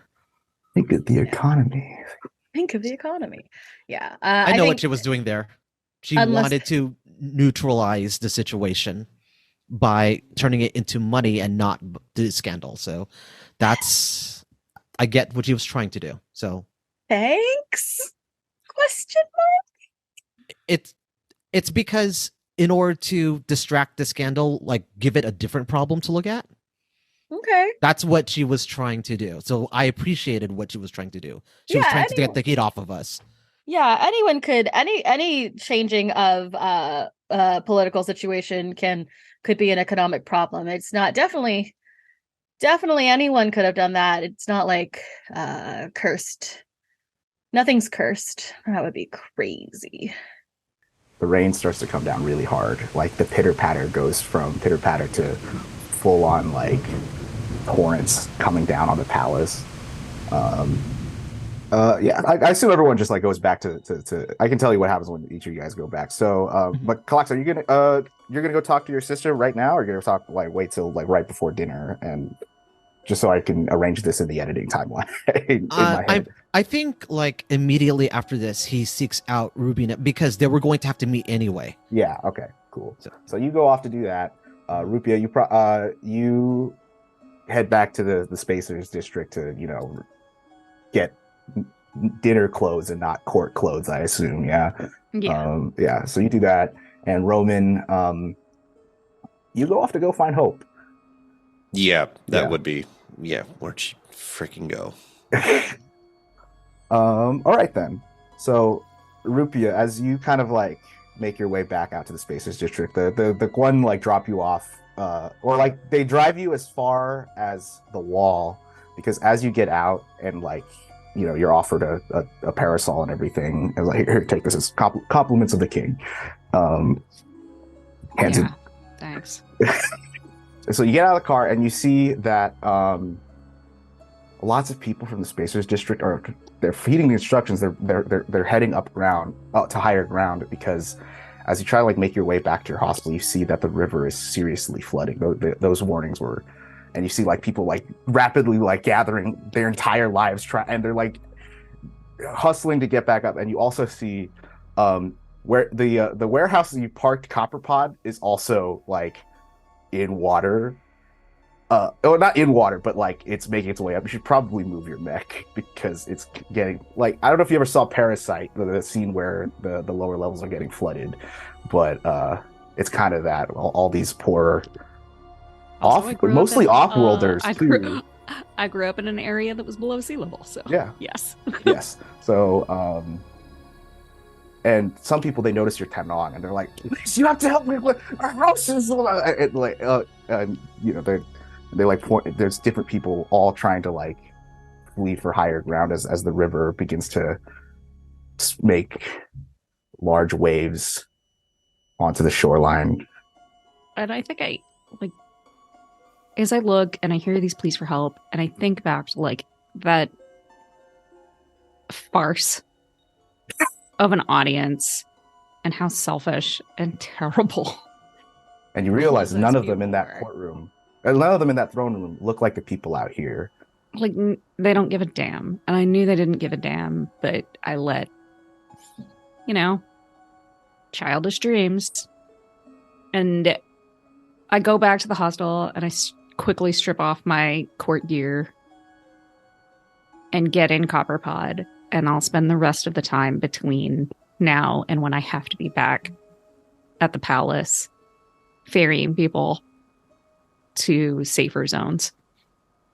It's kind of a solemn scene. Like you like thunder, lightning are running. Everything's really dark, but you see like from the little warehouse, you see Copperpod's eyes light up, and you walk out and you start and it starts like all 6 arms scooping up, different belongings and all that sort of thing. Just like doing your duty as Than Nong, right? Trying to be there for these people, to the best of your ability. But it's getting desperate out here. It's like lots of things are getting drowned out. Lots of people are like, you see a mother crying because she can't find her kid, and as the water's starting to rise, and just beyond the wall, it's like the bureaucrats, the guardsmen. They don't give a shit, right? It's just these people out here. Just like always. And like as I turn back around to go back to the people, all 6 arms just rude gestures up towards the wall. Rupi, as you're doing everything in your damnedest to, help get these people to higher ground, you can't take your eyes off the ivory tower that is Menjo Srisana Palace and the farce that you witnessed inside there. That all that political maneuvering, all that yelling, all that screaming at each other. What was it all for? And meanwhile, their actual people who make up their kingdom are literally drowning. The irony is too much. We cut to a shot of the water getting higher and higher and higher as we fade to our break, because that is the first half of our session. We'll be right back with more MEKONG. Thank you so much. Stay with us here at Queen's Court Games.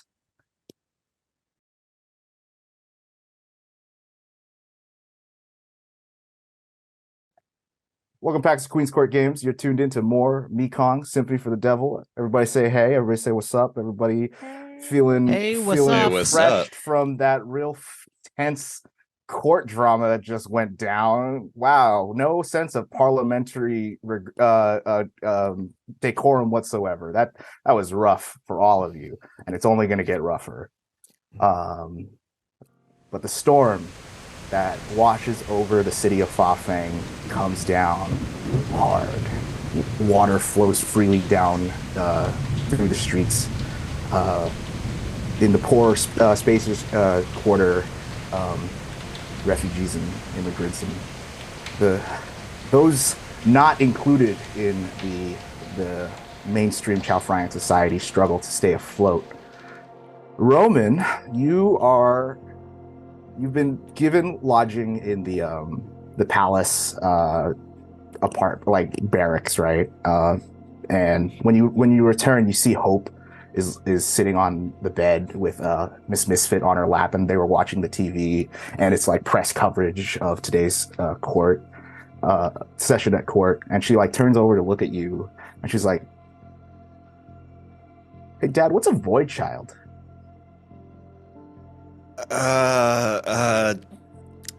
It's how do I put this for you? I'm actually gonna make a roll for myself. For yourself? Okay. Do you want to just roll? Okay. What we got here? What we got? Okay. You got a 2. Yep. Okay. Case in point, a void child is they're not very welcome, and they're not very. They bring bad things. Like what happened on the plane, and well. Yeah, but that wasn't anyone's fault. Roman's gonna. What? Because the men on the TV, they said that they were all like calling her. Here's Roman's gonna sit next to Hope on the bed. Mm-hmm. First of all, I want you to understand that if you ever see Ority, you are never to use that phrase in front of her. Is that clear? Oh yeah, crystal.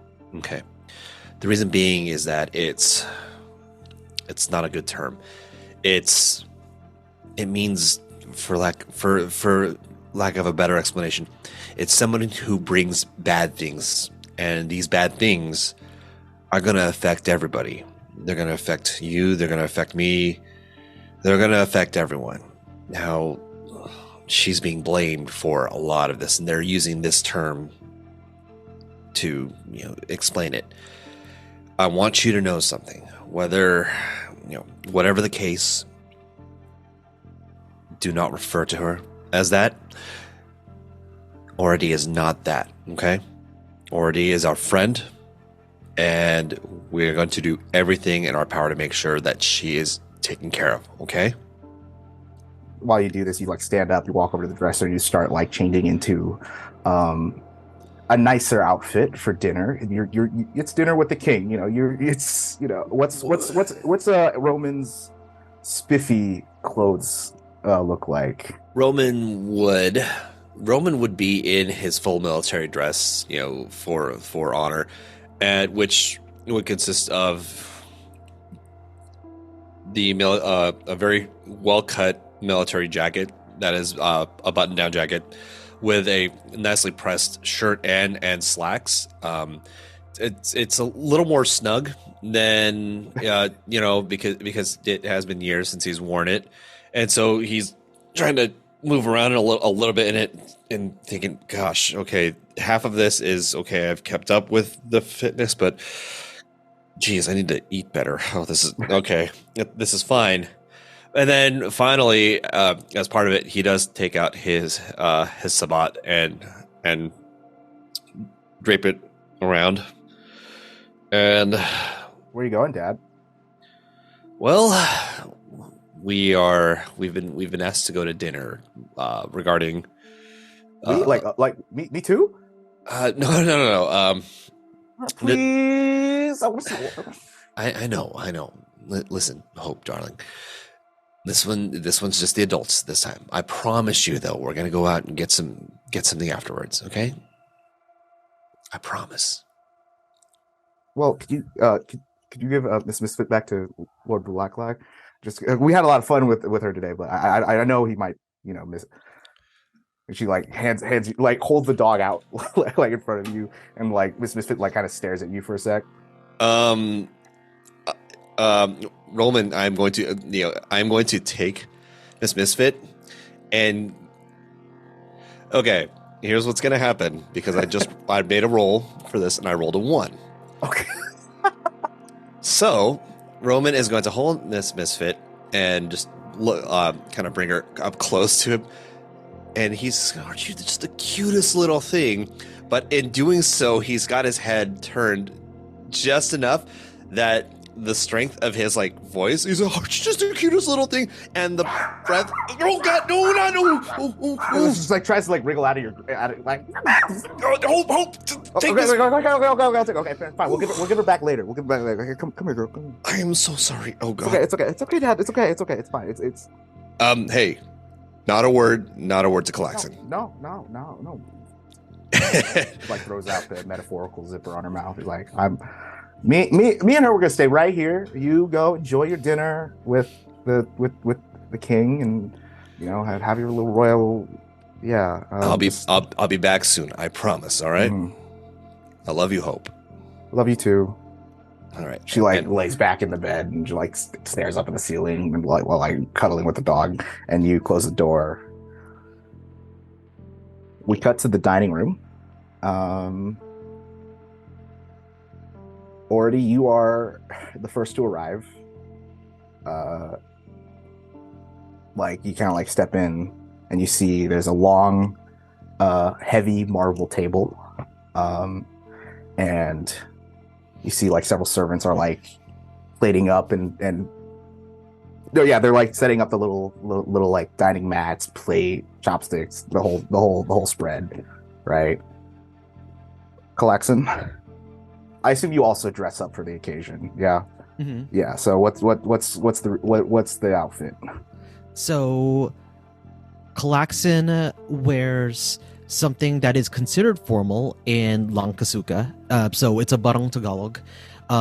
So it's made with piña fabric, and it's generally sheer but elegantly embroidered. Also, because he is kind of fit and toned, like it is a chance for him to show off just a little bit. But you also see on one side sleeve tattoos, like covering up on his left side, and the tattoos are various symbols and previous champion dogs that he's had that are no longer with him. So if they pass on, like he gets them tattooed so that they're always with him. Oh, yeah. You do a little once over. You do like a spin in the mirror, and you're like, feeling yourself. And then your phone vibrates, and you see it's from Rubina. It's just a location pin somewhere in the industrial district of the city. And she says, "Be here in 20." And the only text that follows is "Be here in 20."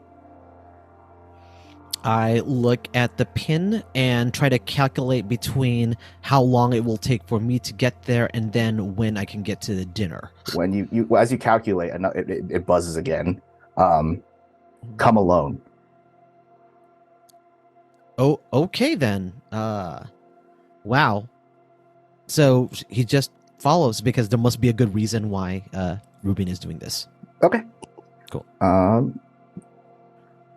Rupi'a, while you're still in Copperpod, because there's a lot of people out here and the flooding's just getting worse and worse and worse, and you're just piling up like box after box, crate after crate, pulling people out of the water, and like you see people rushing over to like apply CPR, and there's no relief out here whatsoever.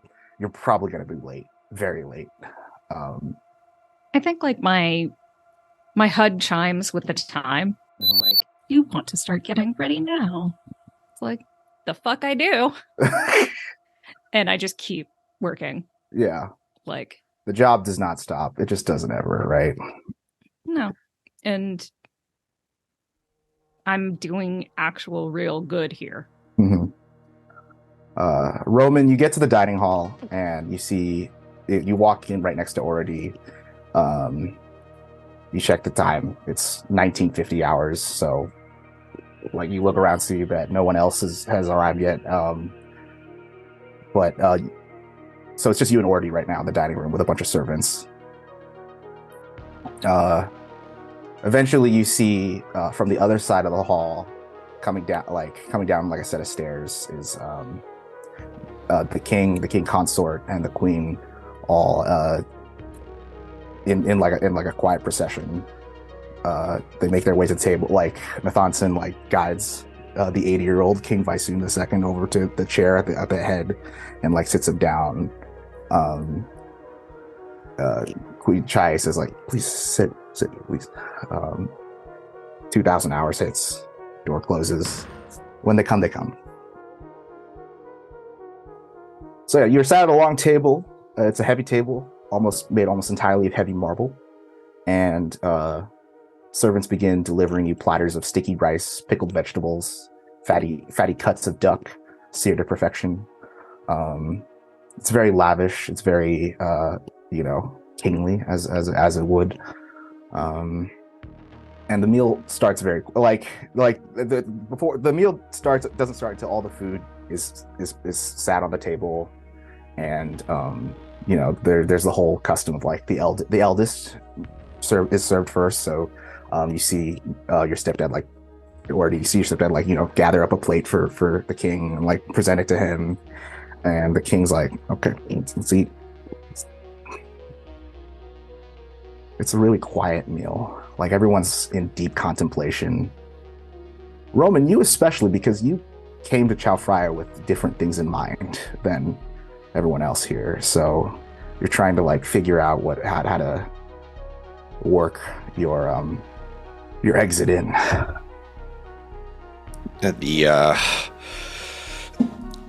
I'm going to just attempt to make polite conversation with the king queen. So the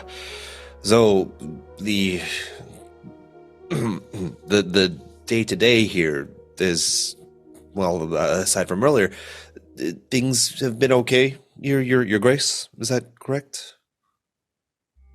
He's about to put like a thing of rice in his mouth. Puts a spoon down here, like titter and tap on the plate. I can see the shift in the currents. This old world, the old world is dying. What old world is dying? This one, and a new one struggles to be born. he speaks very cryptically. Like you can tell that like the this guy's 80. He's the senility is starting to set in a bit. Right. Just as rivers go from gentle stream to raging torrent, so too do the wheels of history. Where are your colleagues, your compatriots? That's a very, very good question. We cut back to callax'an as you like make your way over to the industrial district of town. When you get to the pin location, it appears to be like what used to be a temple of some sorts, like a Lotusian temple, right? But it's been reconverted into just like a storage warehouse almost, right? Like all the gardens have been cleared out, and instead they've re-renovated into different, plain rectangle-looking buildings. But there's still like one stupa structure there, and when you stand in front of the stupa, a door opens, and you don't even get a chance to like say hi. Someone just someone just grabs you and just yanks you in and shuts the door behind you. And you hear a lighter flick on, and then it's just like a single wax candle, and you see Rubina carrying it. She's like, you came alone, right?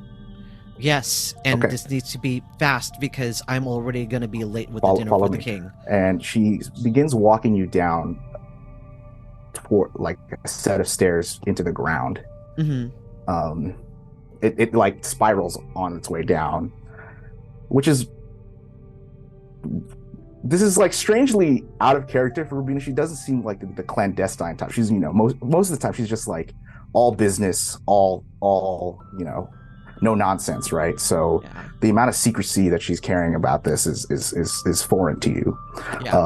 callax'an emphasizes again, you did hear me say I'm going to be late. This is more with important. dinner. Wow, that important? I mean, I trust you, but okay.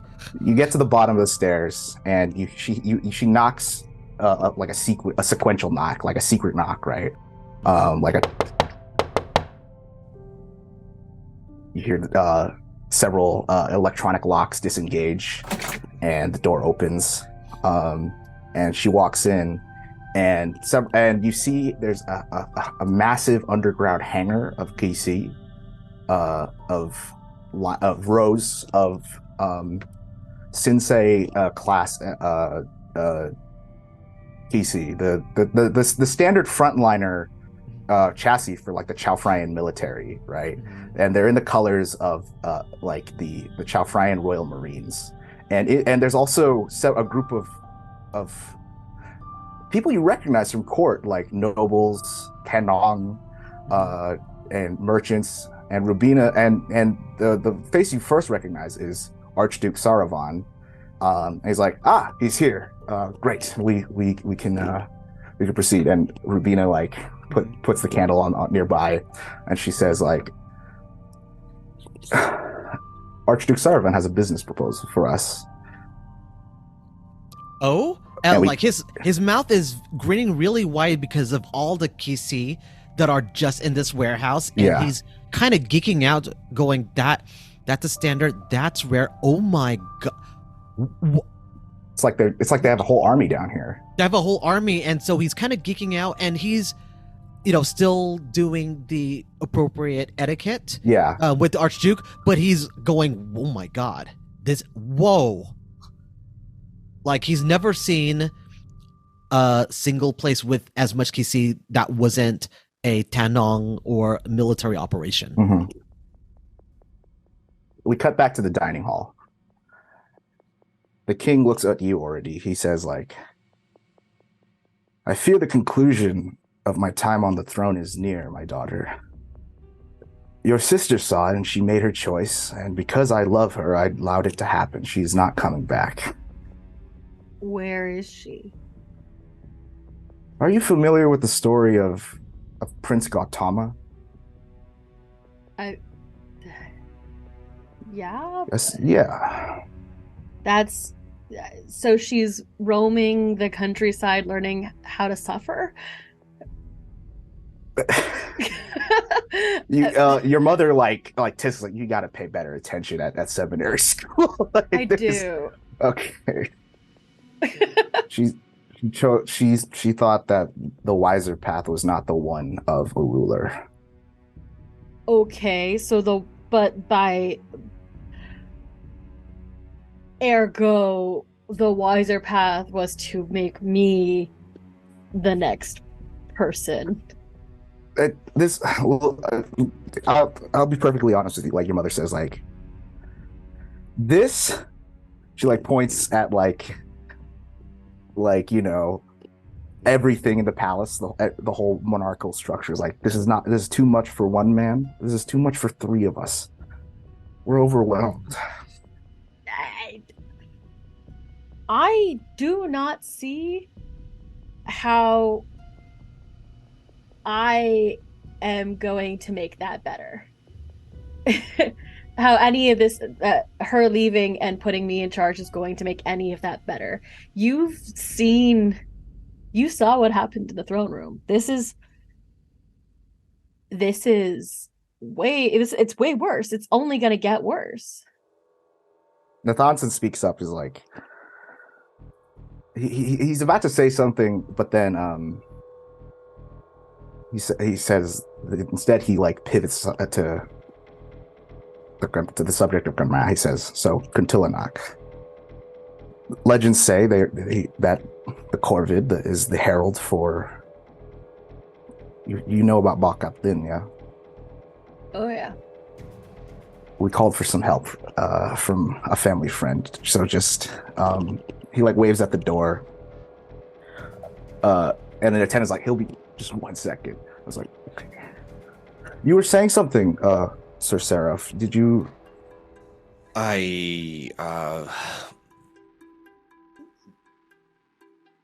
Well, and you can tell that Roman is at a loss for words right now because he really wants to just be outright and say, "I'm done. I'm retiring." But he's getting the sense now that maybe it's not such a good idea. So instead, the only thing I can say here is that, well, already here has done a fantastic job with assisting the people and helping us as Than Nong, as someone who's seen the battlefield. She conducted herself very well, and you hear his voice raised just a little bit, and you should all be proud of what she's accomplished so far in an attempt to try and get the attention off of him. Door swings open, and that imperial academic that you saw at court, the one with the rounded sunglasses and the facial hair, steps in. He's like, "Okay, I'm here. Thank you, Your Most Royal Highness. Yes, he's a little exasperated because he comes in with like an armful of like scrolls, right? And Nathasan says like, this is Sub-Commissioner Zung of the Ministry of Culture and Rights. I sent for him from Dongsun. He was formerly your father's advisor before the Emperor appointed him to his position to work at Minkurl. But I sent him ahead of your arrival to help you navigate your new reigns as heir. But it seems that, as you know, there's more pressing matters at hand." Zung's like, okay. He like clears a bunch of like food off the table and like rolls a scroll across. And the first thing you see is a very old looking painting of like painted in like 2D 1,000 years ago, like ink fading. It's of several what looks to be KC all charging at a Titan-sized scorpion. And at the head of this formation, a Gisi wields a distinct-looking blade. And Zoom's like, okay, check this out. And he like takes out a little device out of his pocket and clicks it, and it projects like a Jabba style shadow puppet show of this battle onto the ceiling. We cut back to callax'an in the hangar, right?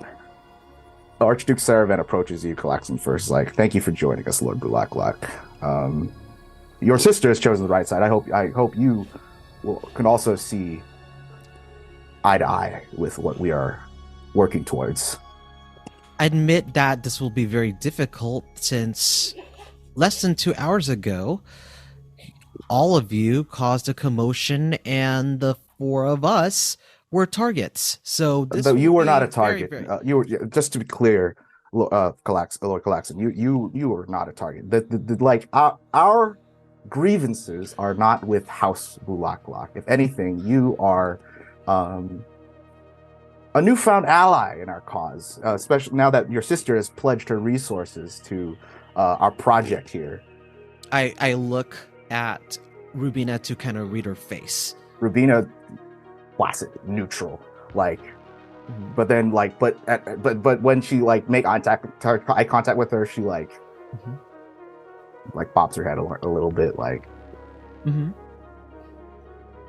Saravan continues, like, as you know, it's become clear that King Vaisun has turned his back on this planet by letting the Void Witch remain as heir. We are going to take action, and your sister has pledged her house's resources to our cause. Okay, wait a minute. So you want to take action against the royal family because of Ordi, because it's because of her father. He's become senile. He cannot see what's in front of him, in front of his 2 eyes, and even with the aid of both of his spouses, he cannot see that there's a threat that is awaiting our kingdom. And so clearly the mandate of heaven is lost, and it is the responsibility of us, noblesse oblige, to make things right again.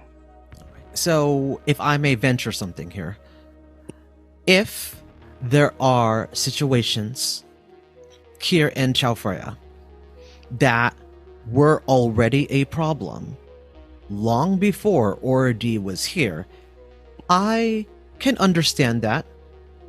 That does make sense to me, that a government that is not effective shouldn't remain in power, but you are not going to put this at Ordi's footstep, because I saw what I saw.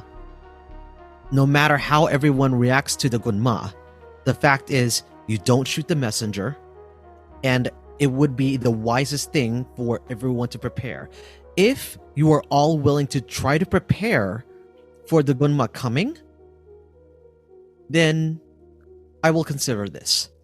But if you're just going to blame Ordi for this, I'm not okay. It's not about blame, Lord callax'an. You should have seen it from my footsteps. Oh, we did, but politics have exhausted there's no use in further deliberation on the matter. Now, you are either with us or you're with the Gunma. Make your choice. Well, I'm definitely not with the Gunma. My God. Great. Have you seen them? Great. Have you seen them? I have. Look, I've sent my son out to fight. I've sent my daughter. She commands she is a commander of the Chao Phraya Navy. It's not like we don't know what they are. We are doing what needs to be done, and we are sending her away, regardless of what incompetence that the king and has. Okay, so how is everyone preparing for the Gunma with this? You see several Than Nong like step out from behind Lord Saravan. You recognize many of them to be racers that work for your company, because your sister has also pledged your house's resources to whatever conspiracy is going down here. I was like, hey boss, don't throw ultimatums at me. You will not ultimately win. I will confer with Lady Rubina, as she is the head of House Bulaklak, but I want to know exactly what she's pledging these resources to. Rubina steps in front, is like, Callie, listen, it's an investment, okay? We're making an investment.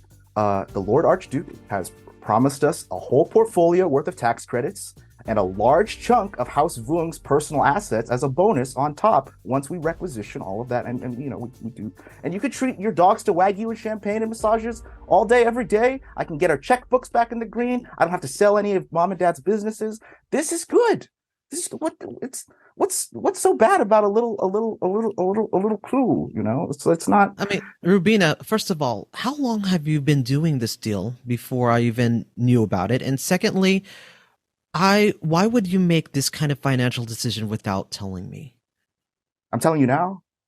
No. He looks at the Archduke and says, I need time to consider it, because what you are asking is not, and he thinks of his word carefully, like, given that there's so many people here, what you are asking is not unreasonable, but I have to feel my way through it, because I don't want to pledge myself and somehow feel uneasy in the middle of this. If I'm going to pledge myself, I'll do it all the way, but that means I need time on my own terms. But I will not make any move against any of you, but I need time to think, and I need to talk further about how these resources are being managed. And he looks at Rubina. Rubina is about to say a reply, but then we cut back to the dining room. We see that, the shadow puppet show is playing on the ceiling here. This great battle between, early Than Nong and, this huge Khmer. Before I get into what's going on up there, let me just tell you what's going on right now at the Capitol in Gin space. Okay, Minkurl and the Ministry of Defense have been made aware of rumors that a primordial entity had emerged on this terraformed world called Seludang. That's a world that we once waged battle with the Khmer 1,000 years ago. And testimony collected from passing traders seemed to line up with old records in the Imperial archives that something big woke up in that jungle. And if your testimony is true, it's out. It's woke up. It's now. You see that sword?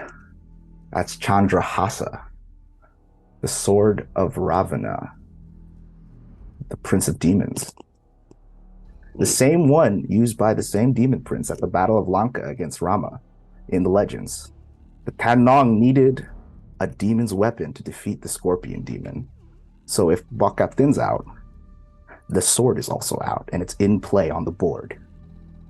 I assume you know what I'm about to ask you.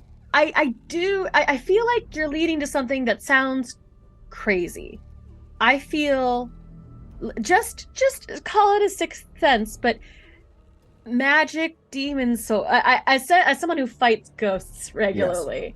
Magic demon sword. I'm very well aware. We live in a big universe, princess, filled with things far beyond our wildest imaginations. Like, even every single corridor of the Imperial archives could not possibly contain what wonders are there out that exist in the cosmos that Akal and Laklakwan have left for us.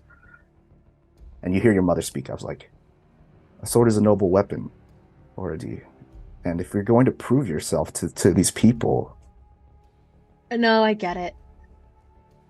Has there been evidence of a sword? Zungzi, chuckles and, strokes his facial hair, is like, okay, here comes the bad news. Okay. Well, and we cut back to Rubina. She looks at you, callax'an. Mm-hmm. He doesn't say a word. He just stands there and makes her uncomfortable. I'm doing this for the good of the family, all right? We have this house, we have these privileges. Mm-hmm. It's that I don't need to justify myself to you, little brother. Ate, okay?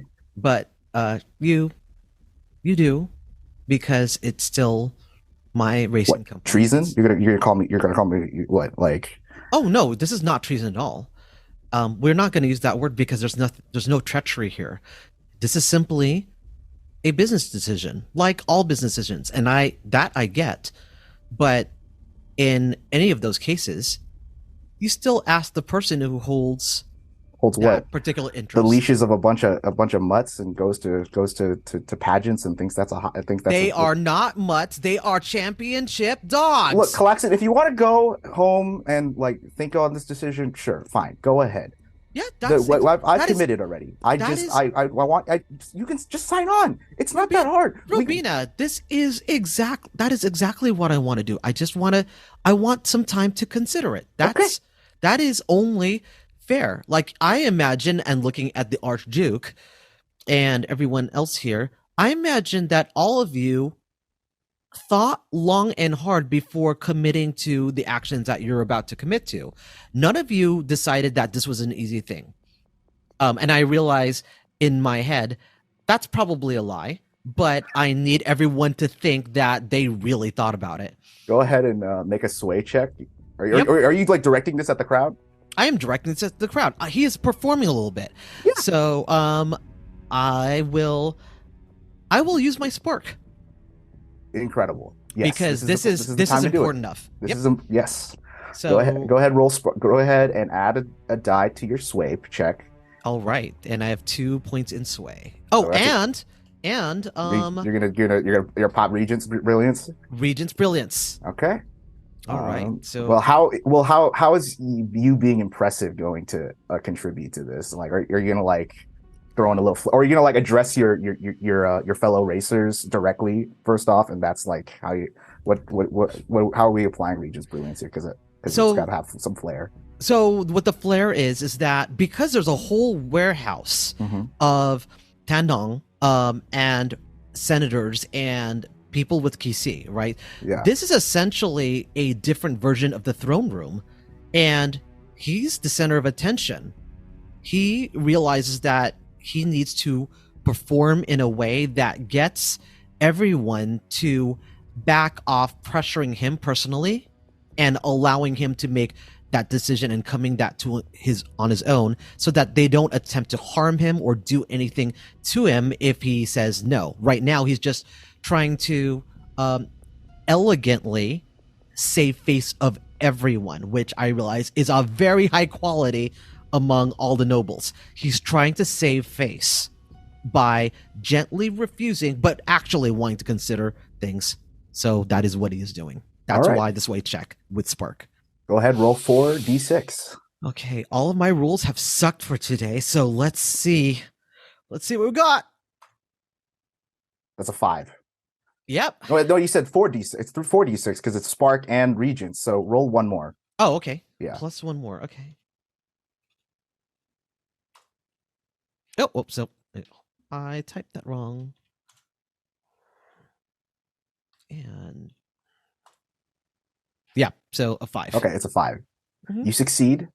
Mhm. And everyone kind of, you see the energy in the room kind of like low, like the room takes a like collective sigh, and like and even the Archduke nods, like, you know what, Lord callax'an, you make a fair point. We kind of sprung this on you, but because you rolled a 5, the door that you came down in, like, it rattles a bit, and then there's the sound of a dog scurrying up the stairs.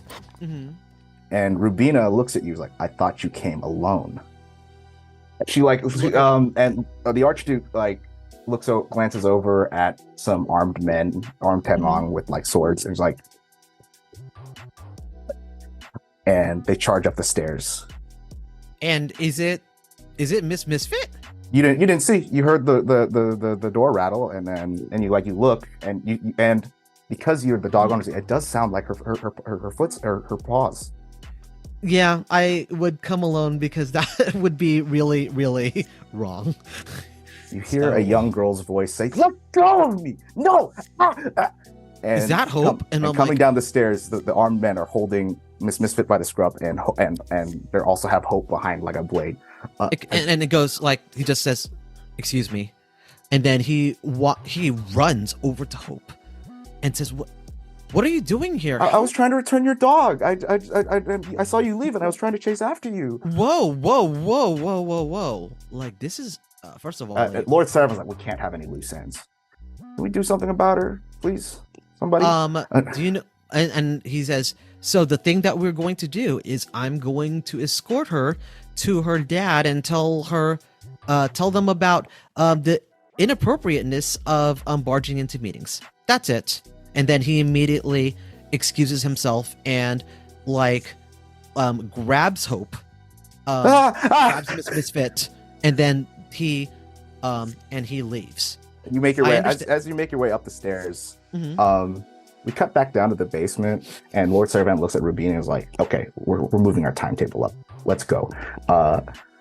Rupi'a, as you are rescuing people out of the water, you see, like the Red Sea, like beneath the river, like two massive doors part, and several DC begin rising up out of the river. Royal Marines. And at first, the people are like, "Oh, finally, they're here. We get relief." But the mechs just march past them towards the palace. I am going to call Roman. Okay. This is Roman. Please tell me that the palace is somehow flooding, or there was a very concentrated earthquake or something. Where you are? No, we're at dinner. By the way, where are you right now? You're supposed to be here. I'm supposed to be exactly where I am, which is saving people's lives. But I'm glad that you're having a really good dinner.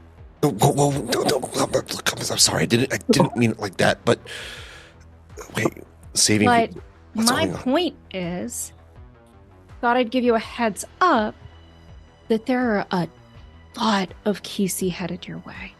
What? Wait, what? Kisi? They look like Royal Marines. I thought maybe someone had, decided to activate some relief efforts, considering the entire Spacer's Quarter is underwater now. But they're headed to you. Okay. So please tell me that there's some kind of mass emergency happening. No. Okay. Quite the opposite. I don't think anybody knows, or at least nobody at this dinner knows. How far away are you? They came out of the river. Great. You How don't long? have much time. Great. Okay, that's fine. Do me a favor. Find callax'an. Find Hope. Make sure everybody's safe. I'm with Ordy. Okay, I'll let them know. Wait, you're saying callax'an's not with you? No, I thought he might be with you. Oh. And how do you not know where Hope is? Look, Hope was with... I went to the dinner without Hope. I told Hope to stay where she was, stay put. And look, I'll talk to you soon. And listen, Rupi'a, I'm sorry. I didn't mean to. Yeah, whatever. And I just hang up. Oh my god.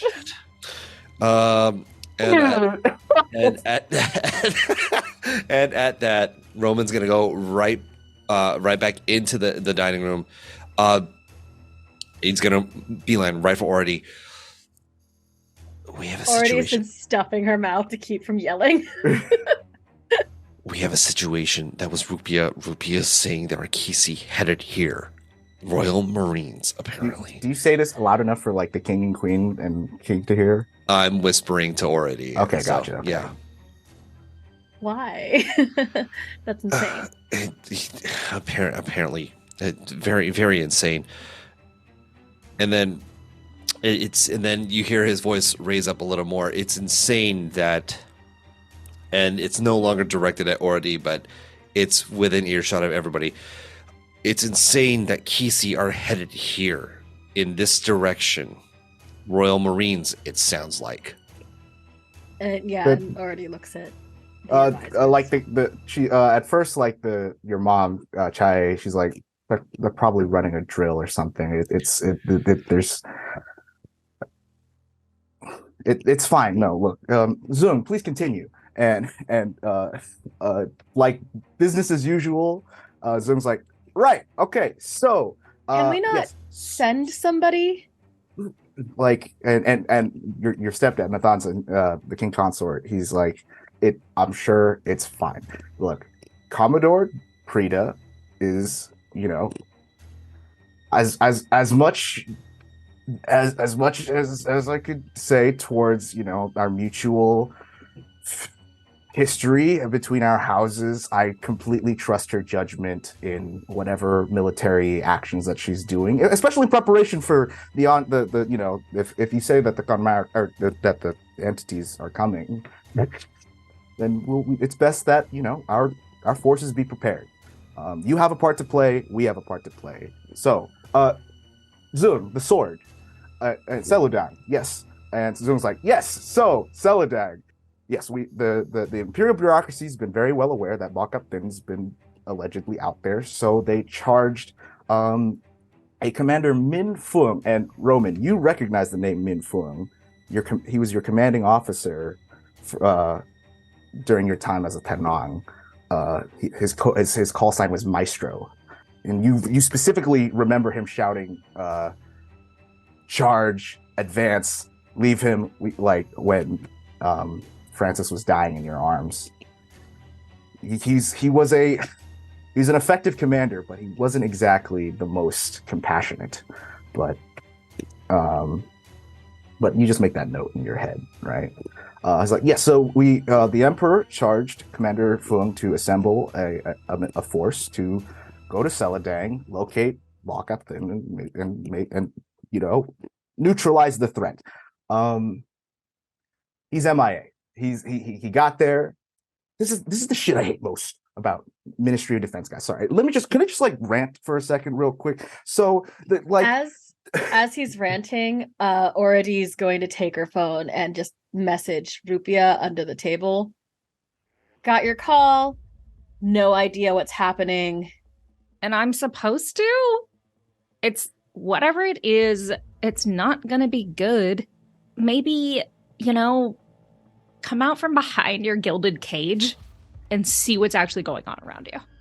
I just want to say, I mentioned this. I know I was ranting, but I just mentioned this because when you guys get there, there will be others racing to get this sword before you do. If they're effective or not, I couldn't be sure. I couldn't tell you. So that's what you need to do. You gotta go get the sword. That thing. And I'll be overseeing this opera. If you want to assemble your party of a force of your own, and we can get this. We can get it done. We can save Chao Phraya together. We got to cut back to callax'an and Hope right now, because as you two are making your way through the rainy streets of the city, where are you taking her, by the way? Just what direction? Yeah. So basically, if the palace tower is just really tall, then that's my landmark. So I go in that direction. Okay, gotcha. As you are making your way through the streets of Fafeng, in the distance you can hear the distinct heavy steps of mechs moving through the muddy roads. So there's a lot of them. And when you get to an intersection, you see a column of them just walk past with large guns and Chao Phraya Royal Marine markings, the same ones you saw in the hangar. What's going on? No. And he says, okay, first thing we do, I don't know if it's possible for... May I contribute something as an idea? Absolutely. Yep, there's a really fast mech that you could that you have that can get you there to the palace. That's actually real quickly, what I was thinking. That's what I was thinking. I was going to basically summon Sparky to me. Mm-hmm. You tap a couple coordinates into the wristlet, and then Titanfall superhero landing right in front of you. Sparky! Hope says, very excitedly when she sees your mech show up. Oh my god! And she looks and she sees Misfit's picture on the butt. It's like, oh my god, and you're on there too. That's great. Let's get in. Okay. Well, the little elevator comes down, and you like hustle in. Let's see if you can beat the Marines back to the palace. Go ahead and make a maneuver check. Okay. Let's see. Maneuver. This is a risky consequences, and right now you have the cover of rain and wind to cover you. So hopefully the Royal Marines don't notice that there's another mech not affiliated with them flying right above them. Okay, great. I have 2 points in maneuver, and let's see. That's a No, 5. That's a 5. No, that's a 3. That's a 3. That's a Okay. 3. Okay. You are Sparky, being a racetrack mech, is great at performing in ideal weather conditions, but you are being blown and tossed around by the wind and the rain, and it's a really bumpy ride. So, and like even Hope, like sitting in the lap of the cockpit while you're like piloting, she's like the column of mechs reaches. We see a shot of them walking up the stairs next to the wall of lineage as they make their way to the palace gates, and one of them places a charge. And rupi'a, from the other side of town, you see there's like a smoke plume coming out from the front of the palace. You're under attack. Might want to do something about that. But We gotta have heard that. Your phone buzzes, but you don't even feel the buzz because the whole palace shakes. The doors of the dining room burst open, and already you make eye contact with Lady Tita, who's in her full pilot gear and her helmet. It's like, Your Majesty, you have to leave the palace now. There's several platoons of Royal Marines. I don't know if they're ours. They're at the gates. We have to go now. Okay, let's make an engagement roll now that fighting is about to start. Okay, so we start with 1 dice for luck. Mission bold, yes. Yeah. You are currently under attack by your own soldiers. Complex, yeah, pretty complex. So I'm gonna take it away because I imagine there's rain, there's wind, it's getting dark, the visibility's low, so you're now at 0 die. You don't have any tactics that explain any vulnerabilities. Well, we know the We should be area at better. 1. Yes, okay, so I'll give you because- 1 die for that. Okay. What's up, Pooja? Oh, I was just saying because we start with 1 and then we got 1 because it's bold, and then you take Yeah. 1 away because it's complex. It's Okay, still so at now 1. it's back to Yeah. 1. Back to 1. And then does the squad have external support? Probably, yeah. There's the whoever the house guard is. So Yeah, probably, okay. yeah. Is there anyone interfering with the mission? Well, there's currently a child in callax'an's cockpit, so that might be kind of a hard time. And then also like your elderly parents might get cry on the so. We'll Okay, see. so I think we're back down to 1 die. Sure, why not? All right.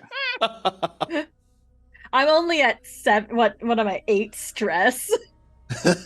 You might. I think Ority's gonna have a mental breakdown by the end of this episode, I guys. listen. We're always almost at a mental breakdown. Let's go. Okay, go Let's ahead. Roll go. 1d6, please. 1d6. Come on, roll 20. You don't fuck me. A 2. All You right, fucked you are now. me. So welcome to desperate position. Your all of your rolls for this combat, for this encounter, for this mission, desperate. We cut to there's another set of stairs after the gate's blown, and it's the shot from Revenge of the Sith with Anakin walking up the stairs, but it's Commodore Prida with the Royal Marines behind her, making her way towards the palace. She's got a big ass cape, fucking captain's hat, like looks like one of those like 40k commissars, right? Like all Fucking Prida. yeah. She walks up. And like she looks up when she sees Sparky and all of his advertisements like soar over, and she like points up, and you see 2 Royal Marines activate their boosters and take chase with Sparky. Okay, callax'an. In Sparky, you hear your sensor start, and you see two bogeys like on your 6. and they start shooting at you. Go. What do you want to do? I want to get the F out of dodge and maneuver. Okay, go ahead and make a maneuver. All right. 2d6 I'm desperate going to consequences. I'm going to burn a quirk, none faster. There's none Fuck faster yeah. none faster than Sparky right now. All right, go ahead, roll 3d6 on a maneuver. Okay, 3d6 and desperate. Okay. Here we go. That's a 5. That's a 5. That's a 5. That's a success. So you managed Okay. to like you kick in your hyper boosters and you like floor it on the gas and you start weaving and bobbing just to like dodge the machine gun fire coming from behind you. It's like, Mr. Lockdock, why are they shooting at us? I thought that even Miss Misfits like, but you are calm as a clam. And he heads in the direction of, well, I'm gonna be late for dinner. I might as well show up. Show up in style. You weave and bob to dodge all this machine gun fire until eventually you get to like the innermost sanctum of the palace. And when you touch down, are you gonna like go inside, like get out of the mech and like go inside, or like what's the move? Do I see Roman anywhere? You're currently outside the palace. They're still inside the dining hall. Like you're in like the inner. You're not. Sorry, I said inner sanctum. I should have said like innermost like area before like the actual building starts, like the structure where the dining hall is. Are there guards still on his tail? Right now, you have lost them for now, but you rolled a 5, so something might pop up later. Who knows?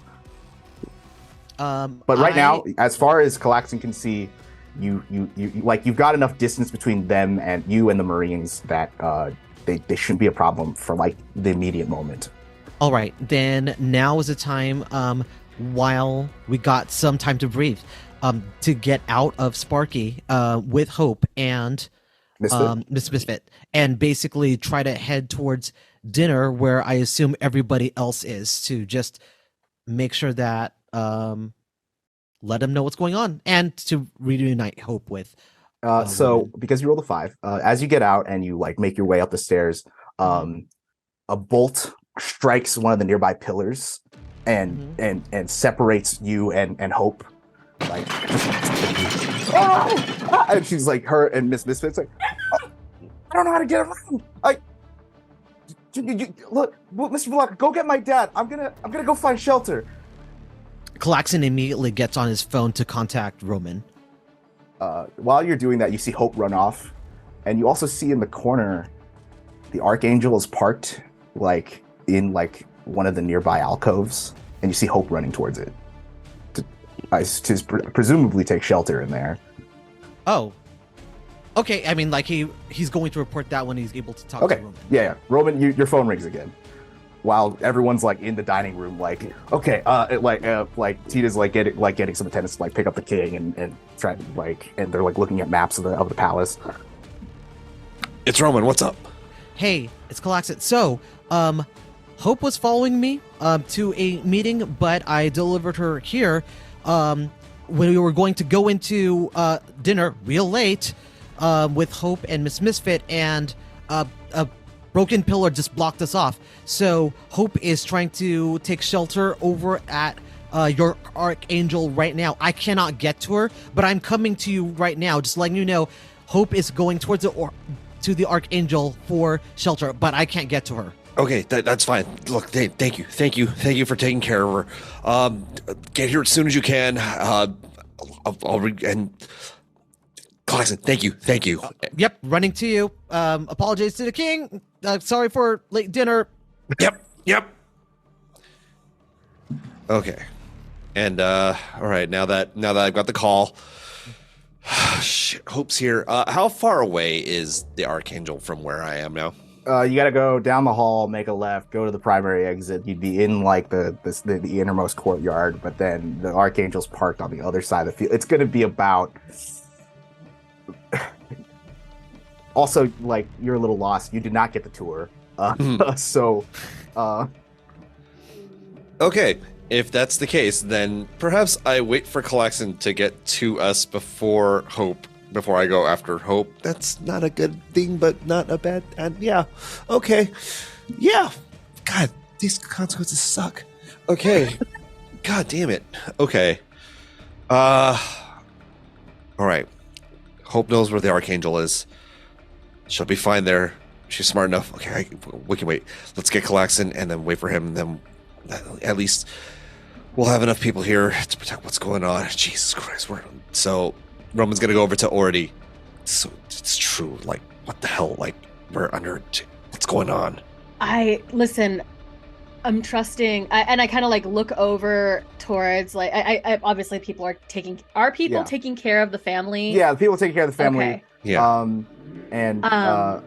But your mother comes out of like that little clamor, and she like walks up to you, and she like cups you by the side of your face. Is like, you have a job to do. I can tell that. Go. We will be fine here. Go to Celadang. Zungzi will take it. He has a ship. The Emperor brought him. Just get your people and go. We're counting on you. I put my forehead against my mom's, and then I'm trusting that they're gonna be safe, and turn and I like look at Roman. I go, get the nerd, and we're gonna get, and I'm gonna start leading them through the palace towards where at least our Kisi will, like, if we can call them, will meet us, right?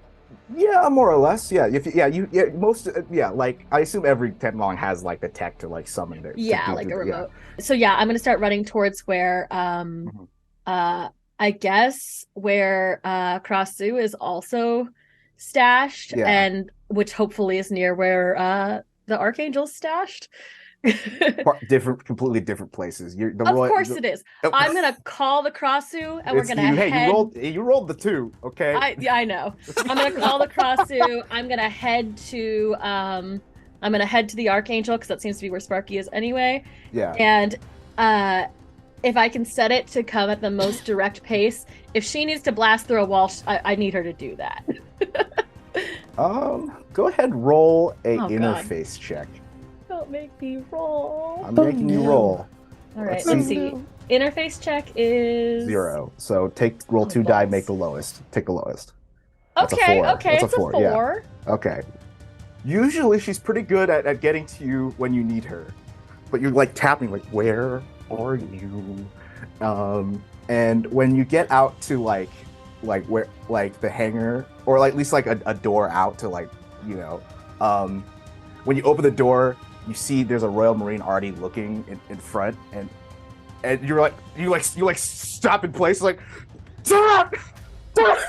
Slide forward. Nope. Nope. Close the door. And you start running back towards the dining room, and there's a big explosion behind you that sends you flying forward. Go ahead, and you're gonna take a level 1 wound or harm, like 1st-degree burns on your back, and like this kicks up a bunch of dust, and everyone starts coughing. Alexa, you hear the explosion from down the hall, and you like turn a corner, and you see everyone, and you see like this whole situation that just happened. Oh, okay, and then from the roof, it's the kra-su. Like, oh, thank God. Okay, I guess it's suiting up time. I'm looking around for Roman. Is he anywhere here? Or? Yeah, Roman's like a little bit behind already. Ah, okay. So I guess our next course is not going to be dinner. Our next course is getting an RKC. Got it. Yep. Where is the nerd? Oh yeah, Zung's like, okay, all right, you guys get in there. Oh no, you're riding along. Okay, great. I'm parked a little bit of ways away. It might be a little bit of a fight, so just Who's got room?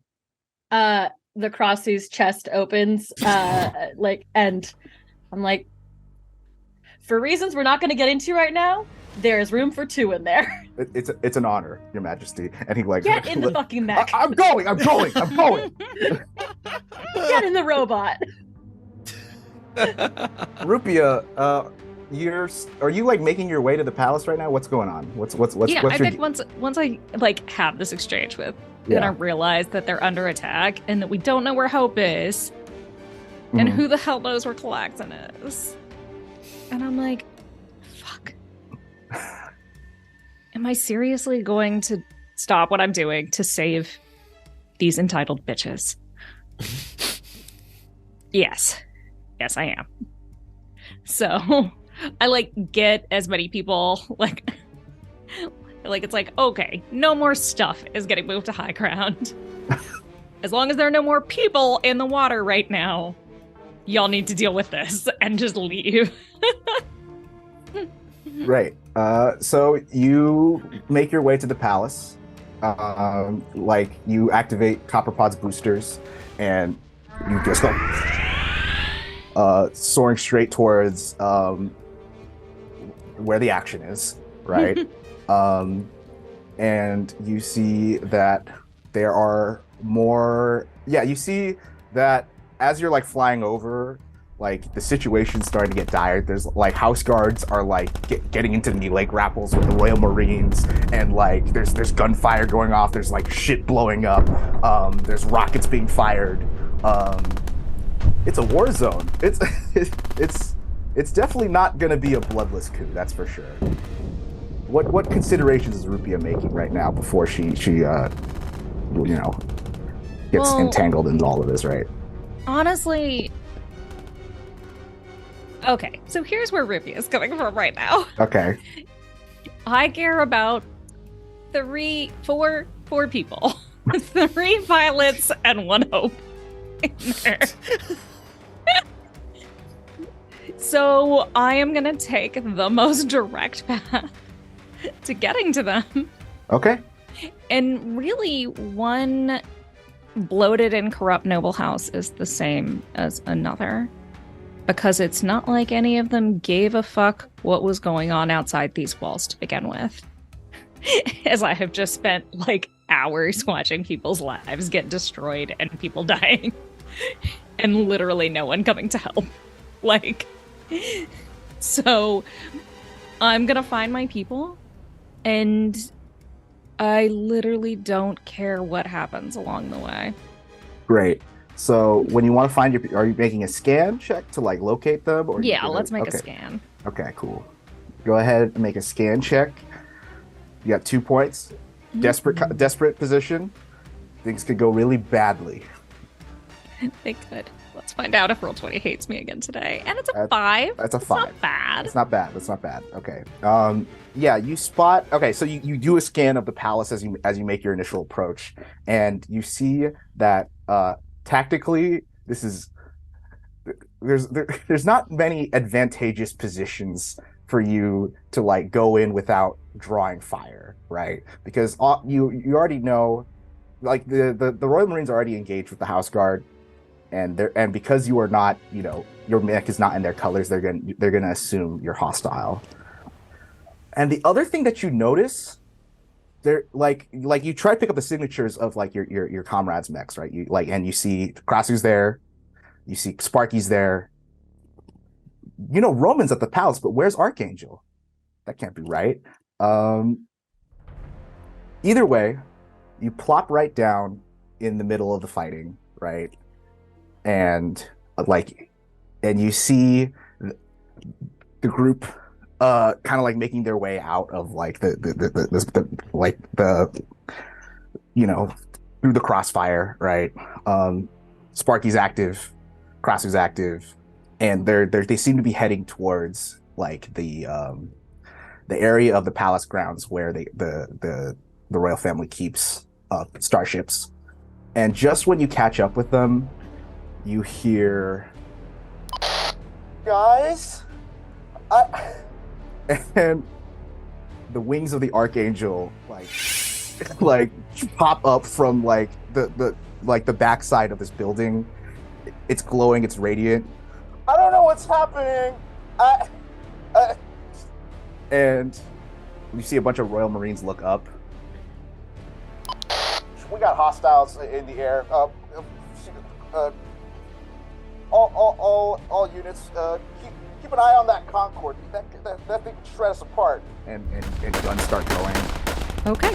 Yep. Well, it's time to start shredding everyone who is pointing at home. Okay.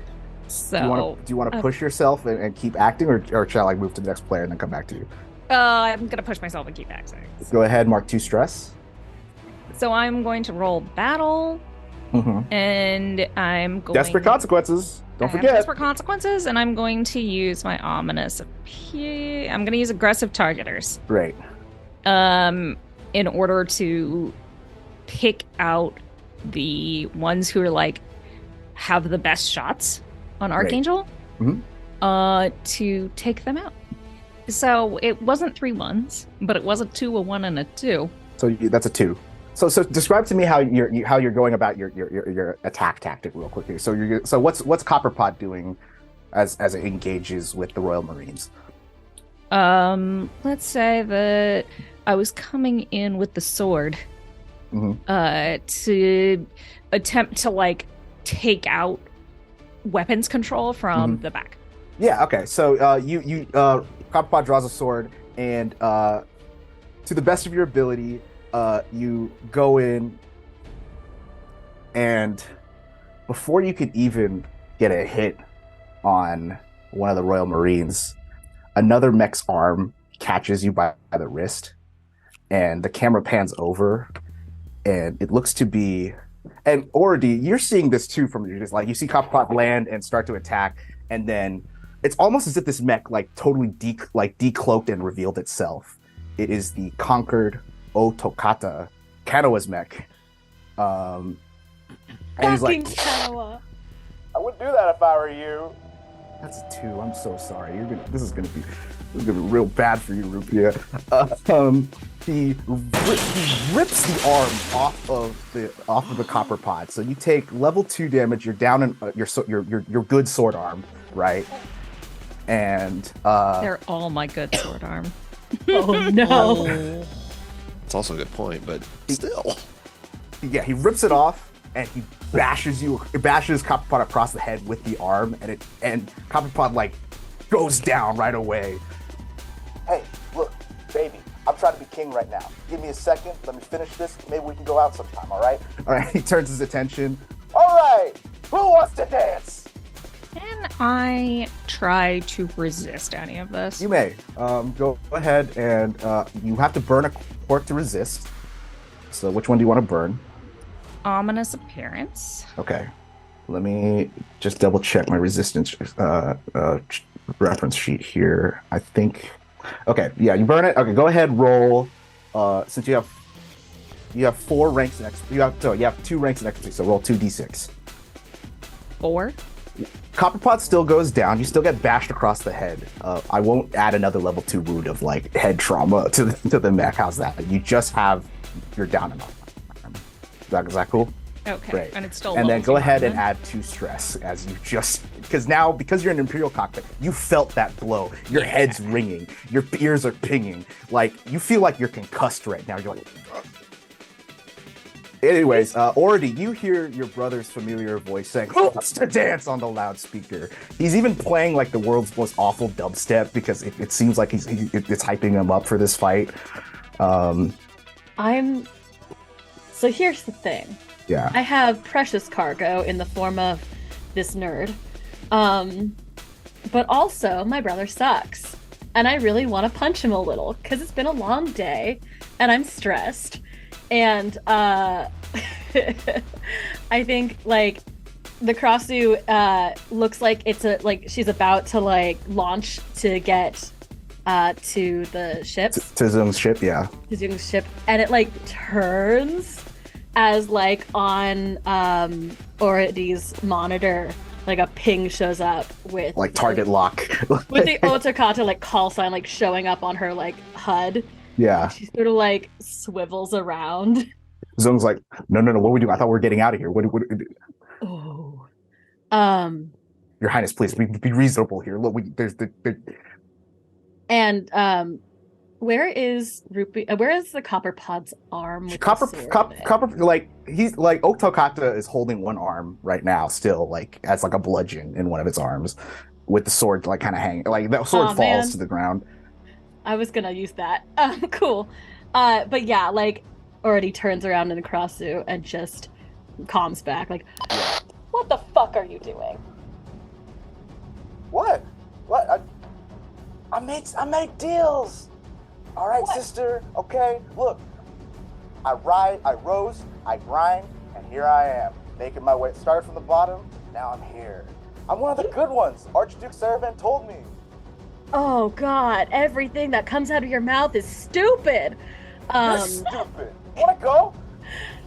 Is there like a column nearby? Like this isn't a claw thing, or he's like looking for a weapon. Yeah, you can pick up the column that like, fell over. The kra-su grabs part of it, like a column, and is like, I'm so sorry, Roman and callax'an, rupi'a, I gotta deal with some shit. Like Zoom's like, no, don't be hasty. We gotta go. This is like, I'm gonna let myself have one hit at him, but then we gotta go. You're right. So yeah, at least I want to get that arm back. So Oradi is gonna attack callax'an. Not callax'an, attack Konoha, okay. and with a piece of the palace. Okay. Like a club. Great. Go ahead. Roll battle. Desperate consequences. Mind you. And it is a 5, It's a which 5. isn't as bad as it could have been. Okay. Yeah. You pick up the column and give me a one-liner, please, Ordy. What are you telling your brother before you just smack the shit out of him as one should? You want the throne? Have it. And Ordy picks up like a part of a column that's decorated with like the royal sigils. The royal sigil, and she just baseball bat like the kra-su baseball bat like cracks Otokata across the face or whatever it's got. I'm gonna fuck you up with your own mech. You could, but here's your problem, sis. You don't fight dirty. And he pulls out a gun and shoots Copperpod. Nobles. I'm gonna make him roll. Nobles, you fucking assholes. I'm so sorry you're desperate caught in I told you, desperate. Okay. No, you're right. I'm so sorry that you got caught in some family shit. Yeah, Copperpod takes a whole like pistol round through the chest. It even grazes the side of your arm. It leaves a big ass hole through the cockpit and it like grazes the side of your rib, rupi'a. And so now you're bleeding. So you're gonna take a level 2 harm as your rib is starting to gush out onto your pilot suit. Like your plug suit's like totally like torn through, and also you're gonna take a level 2 damage. There's a hole in the chest in the chest cavity, of a 25 millimeter round that just yeah. Does this mean I take -2 dice to all of my actions? Yeah. Well, no. You only take I can't -1 die if you try to like attack with like that side of your mech, and then the hole in the chest cap. Yeah, it's -2 die. Yeah, you are not in fighting condition right now, rupi'a. You should probably get gone. Sounds like we should leave. Yeah.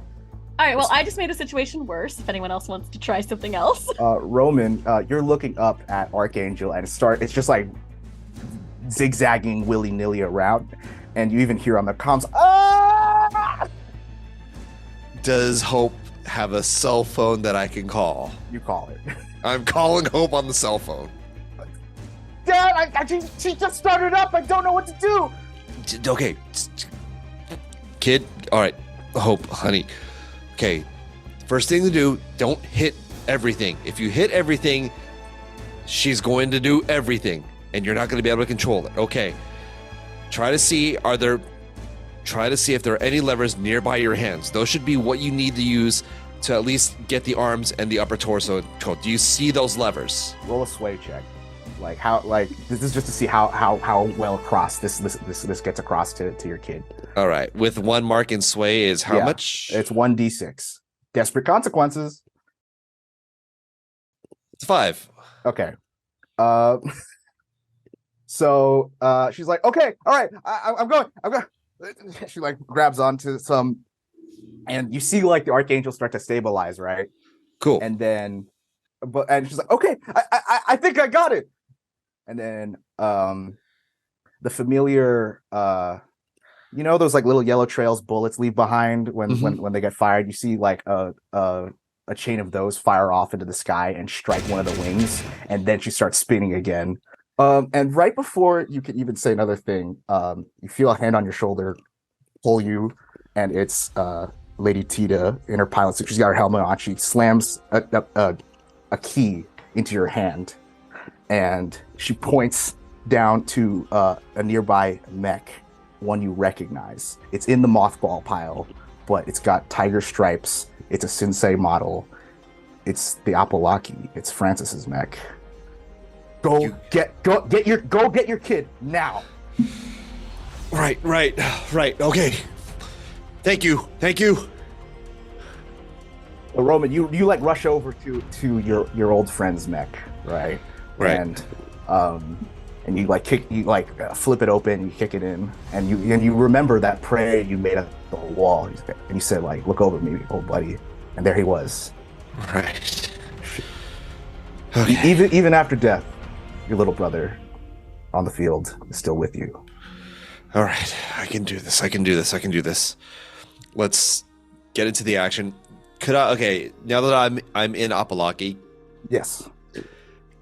Was I able to track where those shots came from? Yes, it came from one of the Royal Marines. Okay. We're going right after those Royal Marines. And let's see. He's got the dual Compilon swords. Yeah, I'm going to run right at those Marines with the dual Compilon swords. We're going to battle them motherfuckers right now. Oh, yeah, you're going to. Yeah, so pull them out from the back, brandish them. They make a nice, satisfying. The blades, the sharp edge of the blades superheat with plasma. Mm-hmm. Ready to cut a bitch. Go ahead, roll a battle check for me, will you? And I get my 2d6 off of that. Is that right? You do. Do you want to spend your spark here? I feel like this would be the time. This would be the time to spend spark. So can I make? Does that make it 3? Yep, 3d6. That's a 6. Hey! Oh, it's about time. Woo! Yeah, you see like this warbling like, and then all of a sudden, in his hand, like the gun falls up, and he's like no hands. He's like, and he looks over, and like a horror movie reveal, like this tiger stripe mech just standing in the rain with all these red lights on it. It's like it just stands there for a sec because it doesn't have any arms to like respond back with, like. So it's I've completely disarmed the mech as it is. So once it's disarmed, I'm literally just gonna with a sword hand. I'm not gonna use the sword. I'm just gonna like punch it to try to just knock it over and get it like just make it fall prone. Cool. And that was the time. That was the one that was attacking Hope and the Archangel, right? Correct. Yes. Okay. Can I push and get another action? Go ahead. Add 2 stress. Okay, so we will add 2 stress to me. Because what I'm going to do is try to get it up to the Archangel and try to grapple it to get control of it myself using Apolaki. Can I do that? You may. Okay. With desperate consequences. Fuck it. That would be maneuver, right? Yeah, sure. That's fine. So that would be 1d6. Can I burn one of the quirks too? Yeah, you may. Yeah. Which one do you want to burn? Oh god, let's see. We are going to burn. Okay, hey, pull up Discord because those are the quirks I need. Overcharged wiring might do it. Yeah, the overcharged wiring is probably the best one. So we're gonna burn overcharged wiring. So that gives me 2d6, right? Yep. Go ahead. All right, we're gonna try maneuver, and that's a 4. That's a 4. Okay. You kick Apolaki into full gear. like when you pull all these levers you see, and like from the outside you see like all the wire, the cable connections between each of the joints, they start to superheat, and even the water starts turning into vapor as the rain lands on your mech, and you build up the energy for one good leap up to try and catch Hope, and you grab the Archangel by the ankle to pull this angel down, and right when you're about to, get her back onto the ground, you hear Kanoa's voice, "Oh, you look like a fun fight," and then blasts you out of the sky. Like Archangel also comes down and like slams into the ground as well, and Hope's line goes quiet. Hope, hey, Hope, hey, no, you're talking to me, asshole. And Kanoa steps over you as you kind of come down.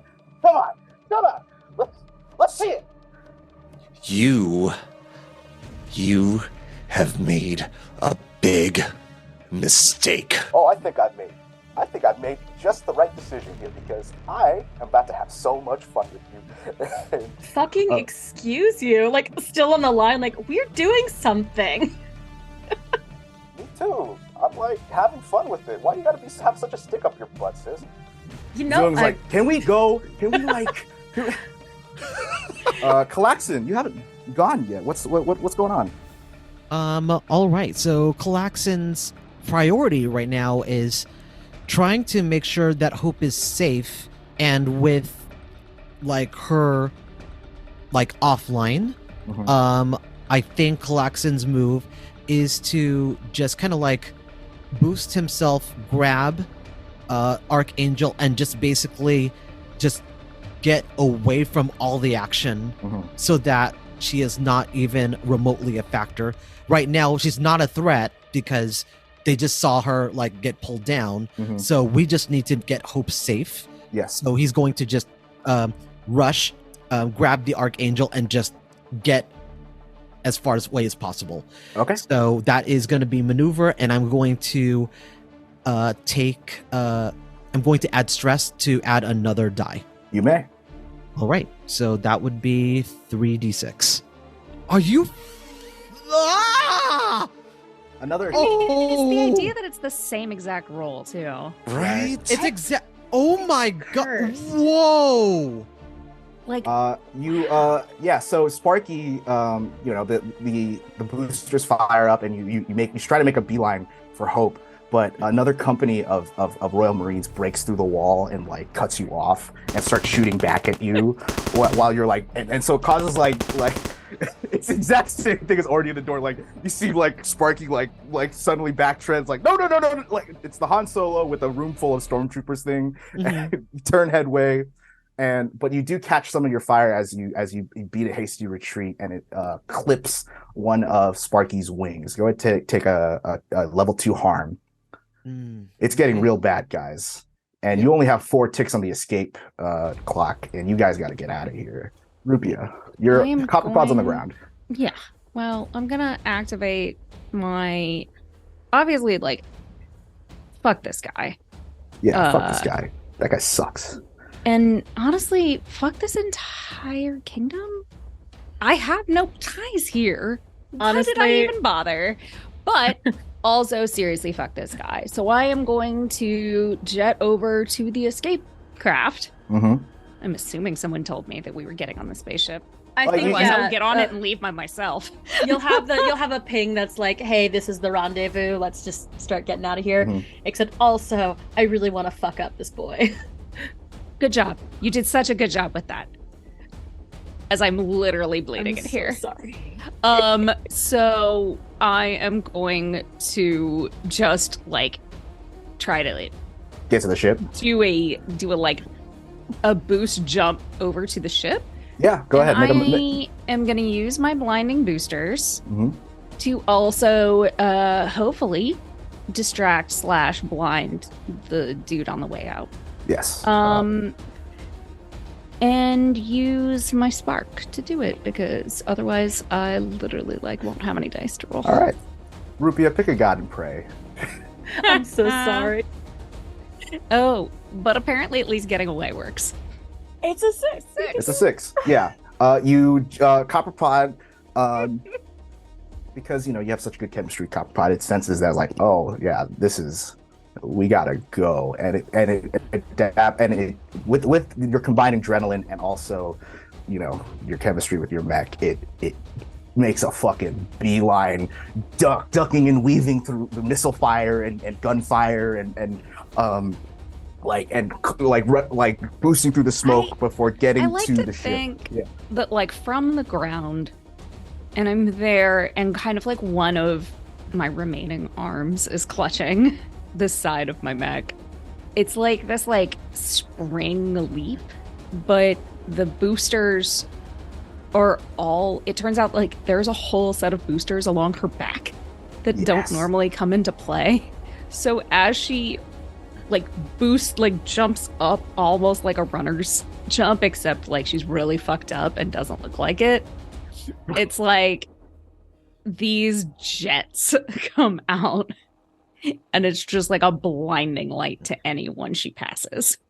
We can even say it's loud enough that it's like a big ass flashbang to like all the realms and Kenola. You even hear Kenola and they're like, "Oh, what is that?" Like even the darkness of the twilight and the rain and the wind, this beautiful streak of exhaust that propels you across the palace grounds over to Zungzi's ship, and just by the skin of your neck, you like. Right there, and like start hauling Copperpot inside the mech hangar of this vessel. It's like basically a star yacht, but it has imperial markings on like Dongsun, like this ship is property of the emperor, kind of like very official looking. That's one. That's one. All right, there we go. We got 5 on the escape clock. Bring my arm with you when you get in here. I'm working on it. Let's see. Roman, you have a window now that Kanoa is like you see the Otokata like do one of these as Copperpot's blinding boosters just gives you a second. Okay, so I got him all. He's blinded. And how far away is the escape ship from where? It's much closer to you than Hope is. Okay, it's much closer to me than Hope is, but you said that Sparky was able to get to Archangel and get her out of there? Or? No, Okay. Sparky got cut off because more Royal Marines stormed the palace grounds. So he got cut off and got one of his wings clipped too. So okay. If you stay here longer, it could end up very messy. Okay. Then I'm going to take the chance to disengage and get out. Can I take a chance to disengage and get towards? Yeah, you do. Yeah, like you have a second. So you I will say for this roll, if you make a maneuver roll to like get to disengage, it will be at risky as opposed to desperate. So okay, so maneuver roll for disengage. Okay. All right. Yep. That's 1d6. That's a 3. That's a 3. Dang. What can I do to like boost you that? You can take a collateral. You can add a collateral die, but you got to offer something up as collateral. From the storyteller? I mean, can I the quirks of custom paint job? Can I burn custom paint job? Ahead. Yeah, go ahead, burn custom paint job. Yeah, tiger stripes. You know, they something about something about having the ferocity of the tiger by painting tiger stripes on your mech gives you second wind. Right? So I'm gonna roll one more d6 then. Go ahead. Ah! Hey! So like you're on the ground, Kano is blinded, and when he like comes to, he's like, "I gotta say, man, that's a sick paint job." And because he's so distracted at complimenting the paint job, you activate Apolaki's boosters and just slide out from under him, flying on Apolaki's back towards, and you make it straight to the escape vessel. When you do, you hear from outside on the battlefield the SWAT team being like, Coach, we can handle it. Go. And you see them like running out from the palace. We'll take go, Coach. Wait, handle what? What are you going to go? We're gonna save Hope. Just go. We'll meet back up when we meet back up. And you remember all those drills of like teamwork and like no man, like leave no one behind, all that sort of thing. And it's really nice seeing, all these kids, listen to old Roman after all this time, even under duress, right? Because that's a 6, right? It was a 6, yes. Yeah. Not only did you get away, but you have rallied your teenage class of martial artists to get in there and get Hope out at least while you get on the ship. We got Roman's home, Oradi, and callax'an. How distracted is Kanoa right now? Where'd you go? He looks up, all offended, like, I was talking to you. God, I want to take a cheap shot so bad, and I cannot afford to do so. You hear someone hail you on the comm, and you see King Vaisoon's face on there. We'll handle him. Go find the sword. Got it. And his face switches, and it's Lady Tita, and you see her mech emerge from the inside of the palace. She pilots a very chonky Ganesha, a mech that's designed to basically absorb the fire. And she's like, "Hey, I know." Can we not have that conversation? We're not gonna have this conversation right now. Yeah, no, I know that I love you. Oh. And there's still I will always be at your service, Your Highness. She clicks, and you see Ganesha charge Kanoa, and they engage in this really bombastic melee across the courtyard. Already sort of sits there and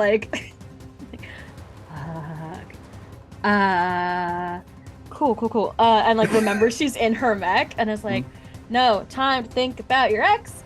And looks at watches them fight, and you can see from the kra-su it kind of does the turn and has its mouth half open with the plasma teeth dripping, and Hope and Seraph are being handled by the kids, which is they're you see the kids running over, and in the fighting, Kanoa and the other Royal Marines are occupied with the house guards. So you see the kids trying to pry open Archangel's cockpit to get Hope.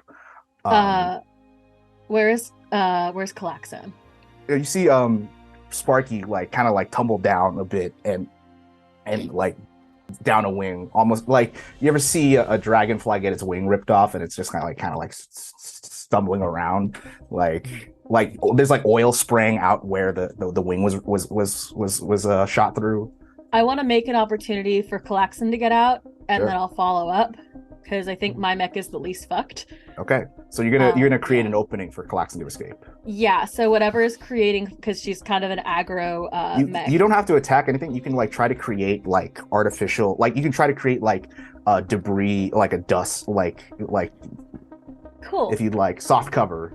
I was gonna say, I'm gonna have, in that case, I'm kind of where the fires happen. I don't need to attack, but I'm gonna do a little destruction. Okay. And take out some more shit. Okay, make a destroy check. God, I forgot that's actually a thing I can do. Cool. Destroy. Oh, I have no points in destroy. Do you want to spend your spark? Yeah, I'll spend my spark in it. Go ahead. That's a 5. All right. Yeah. So you just start going ape shit on this 500-year-old architecture. Just a little ape shit. Just a little ape shit, right? Just tearing things apart and raising as much soft cover as you can to screen callax'an's escape. All right, callax'an, your maneuver, you can make a maneuver check to get out of here with 1 free d6 from Oradi. Nice. I will take that opportunity and go straight to the escape ship, because at this point everything else is settled. He just needs to, he's not in a position to do anything else but escape. Okay, so go ahead and make that maneuver check. Yep, maneuver check. I am going to burn the quirk walking advertisement.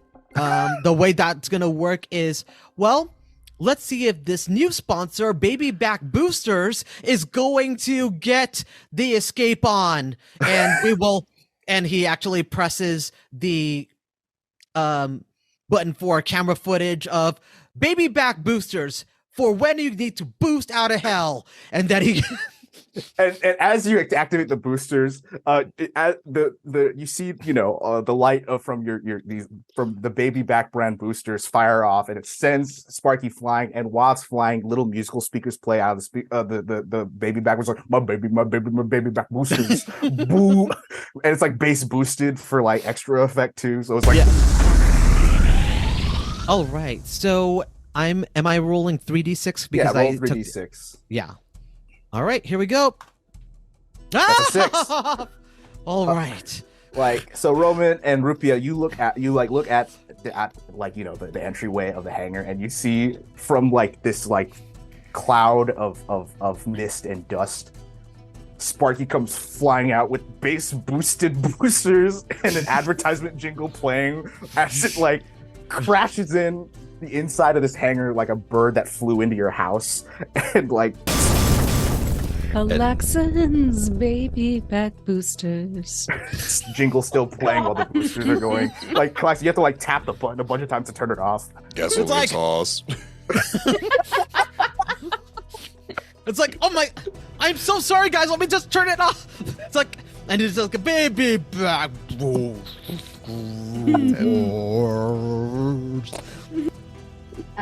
Yeah. If everyone else is in, I'm gonna see if I can get the hell out of Dodge. Great. Does this ship have any kind of anything that we could use to help you with this?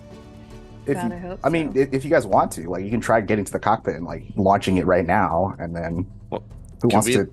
Can we, like, from the hangar area, provide cover fire to? Yeah, provide, if you want to shoot it out and like give Ordy some covering fire, you may. Yeah, I would like to do that. Let's say this is an assisted battle check to get out, right? Ordy, you're the only way you're getting out of here is guns blazing.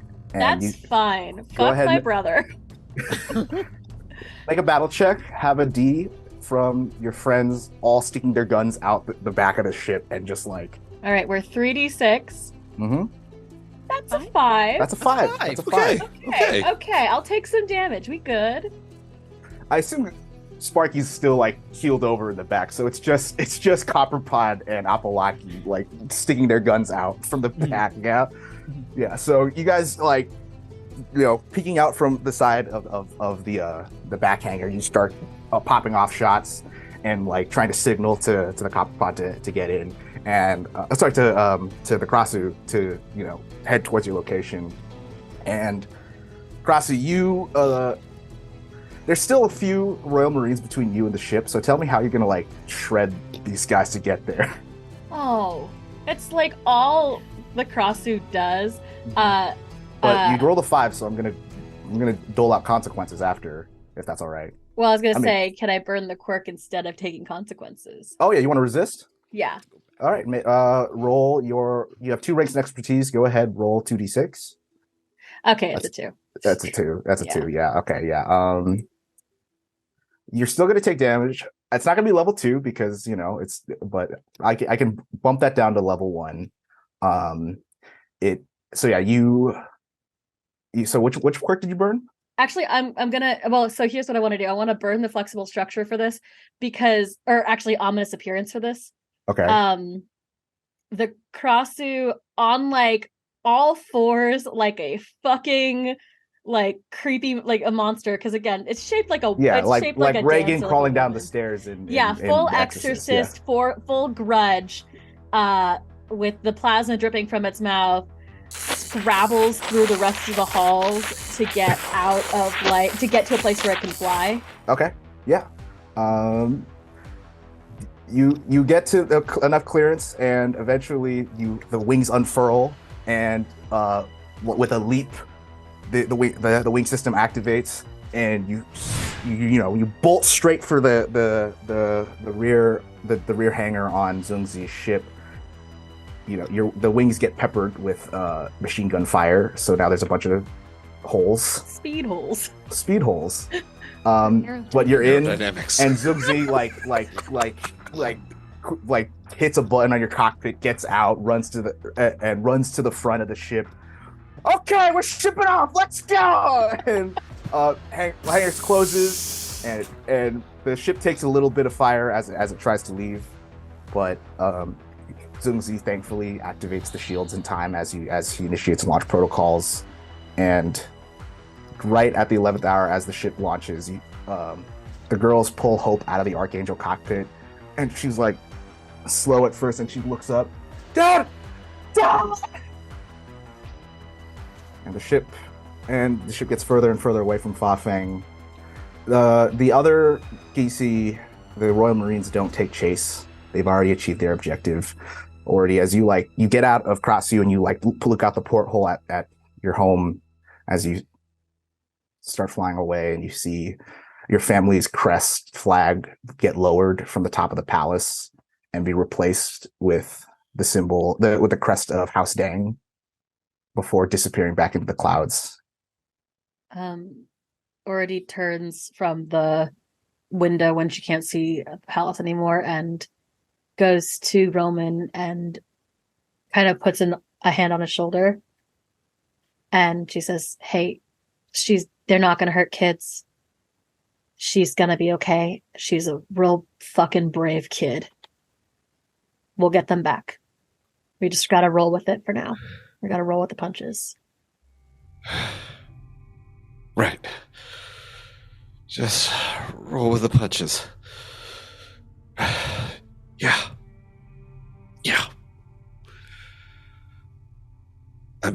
And Roman's gonna turn to Horty.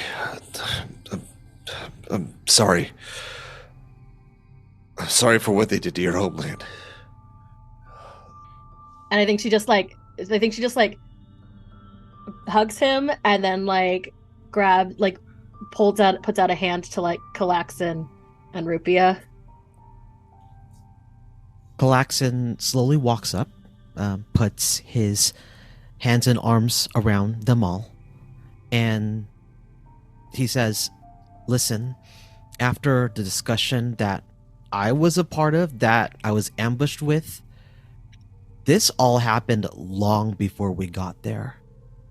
And they had plans going into this, so we gotta just take care of ourselves right now, and we just need a rest. And Horty's right, they're not gonna harm Hope, because that would be a scandal that no one could really come back from.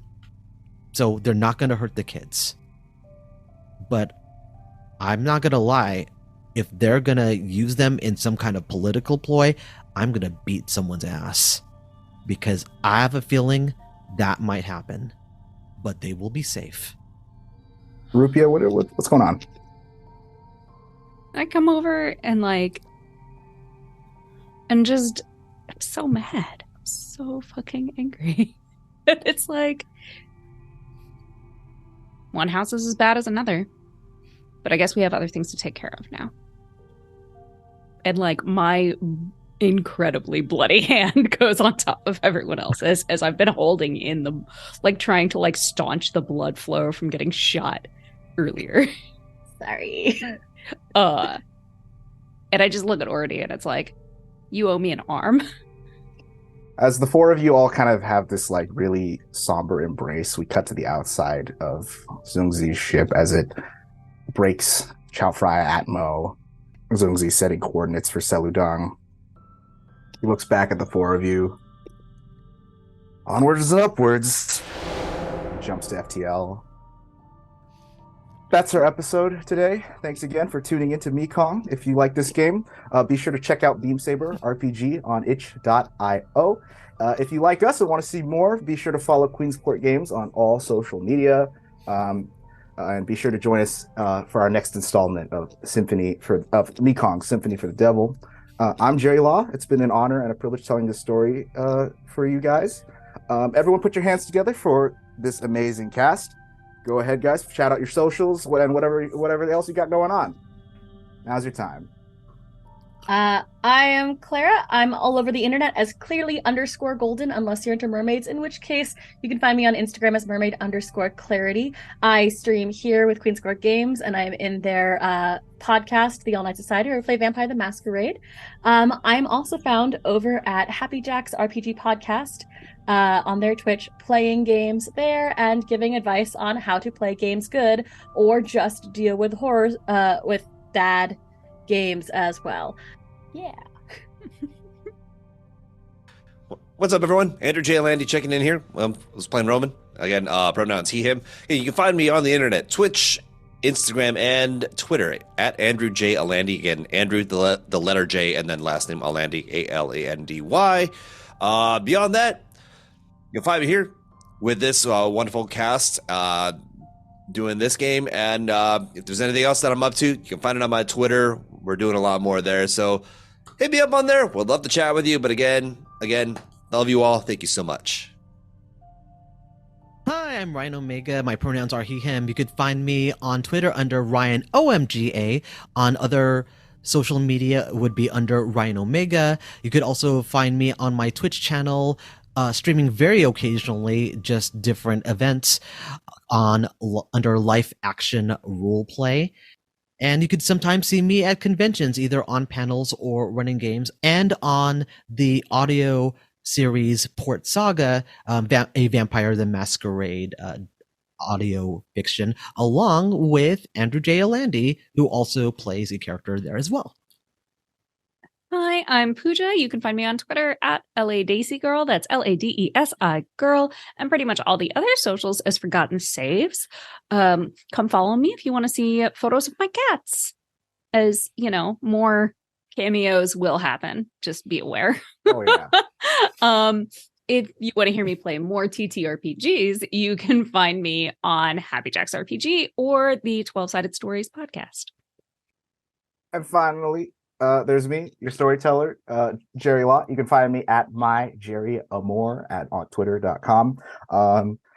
Once again, thank you all for joining us here at Queen's Court Games. Fare thee well, stay hydrated, and tell someone you care about you love them. Peace. Bye.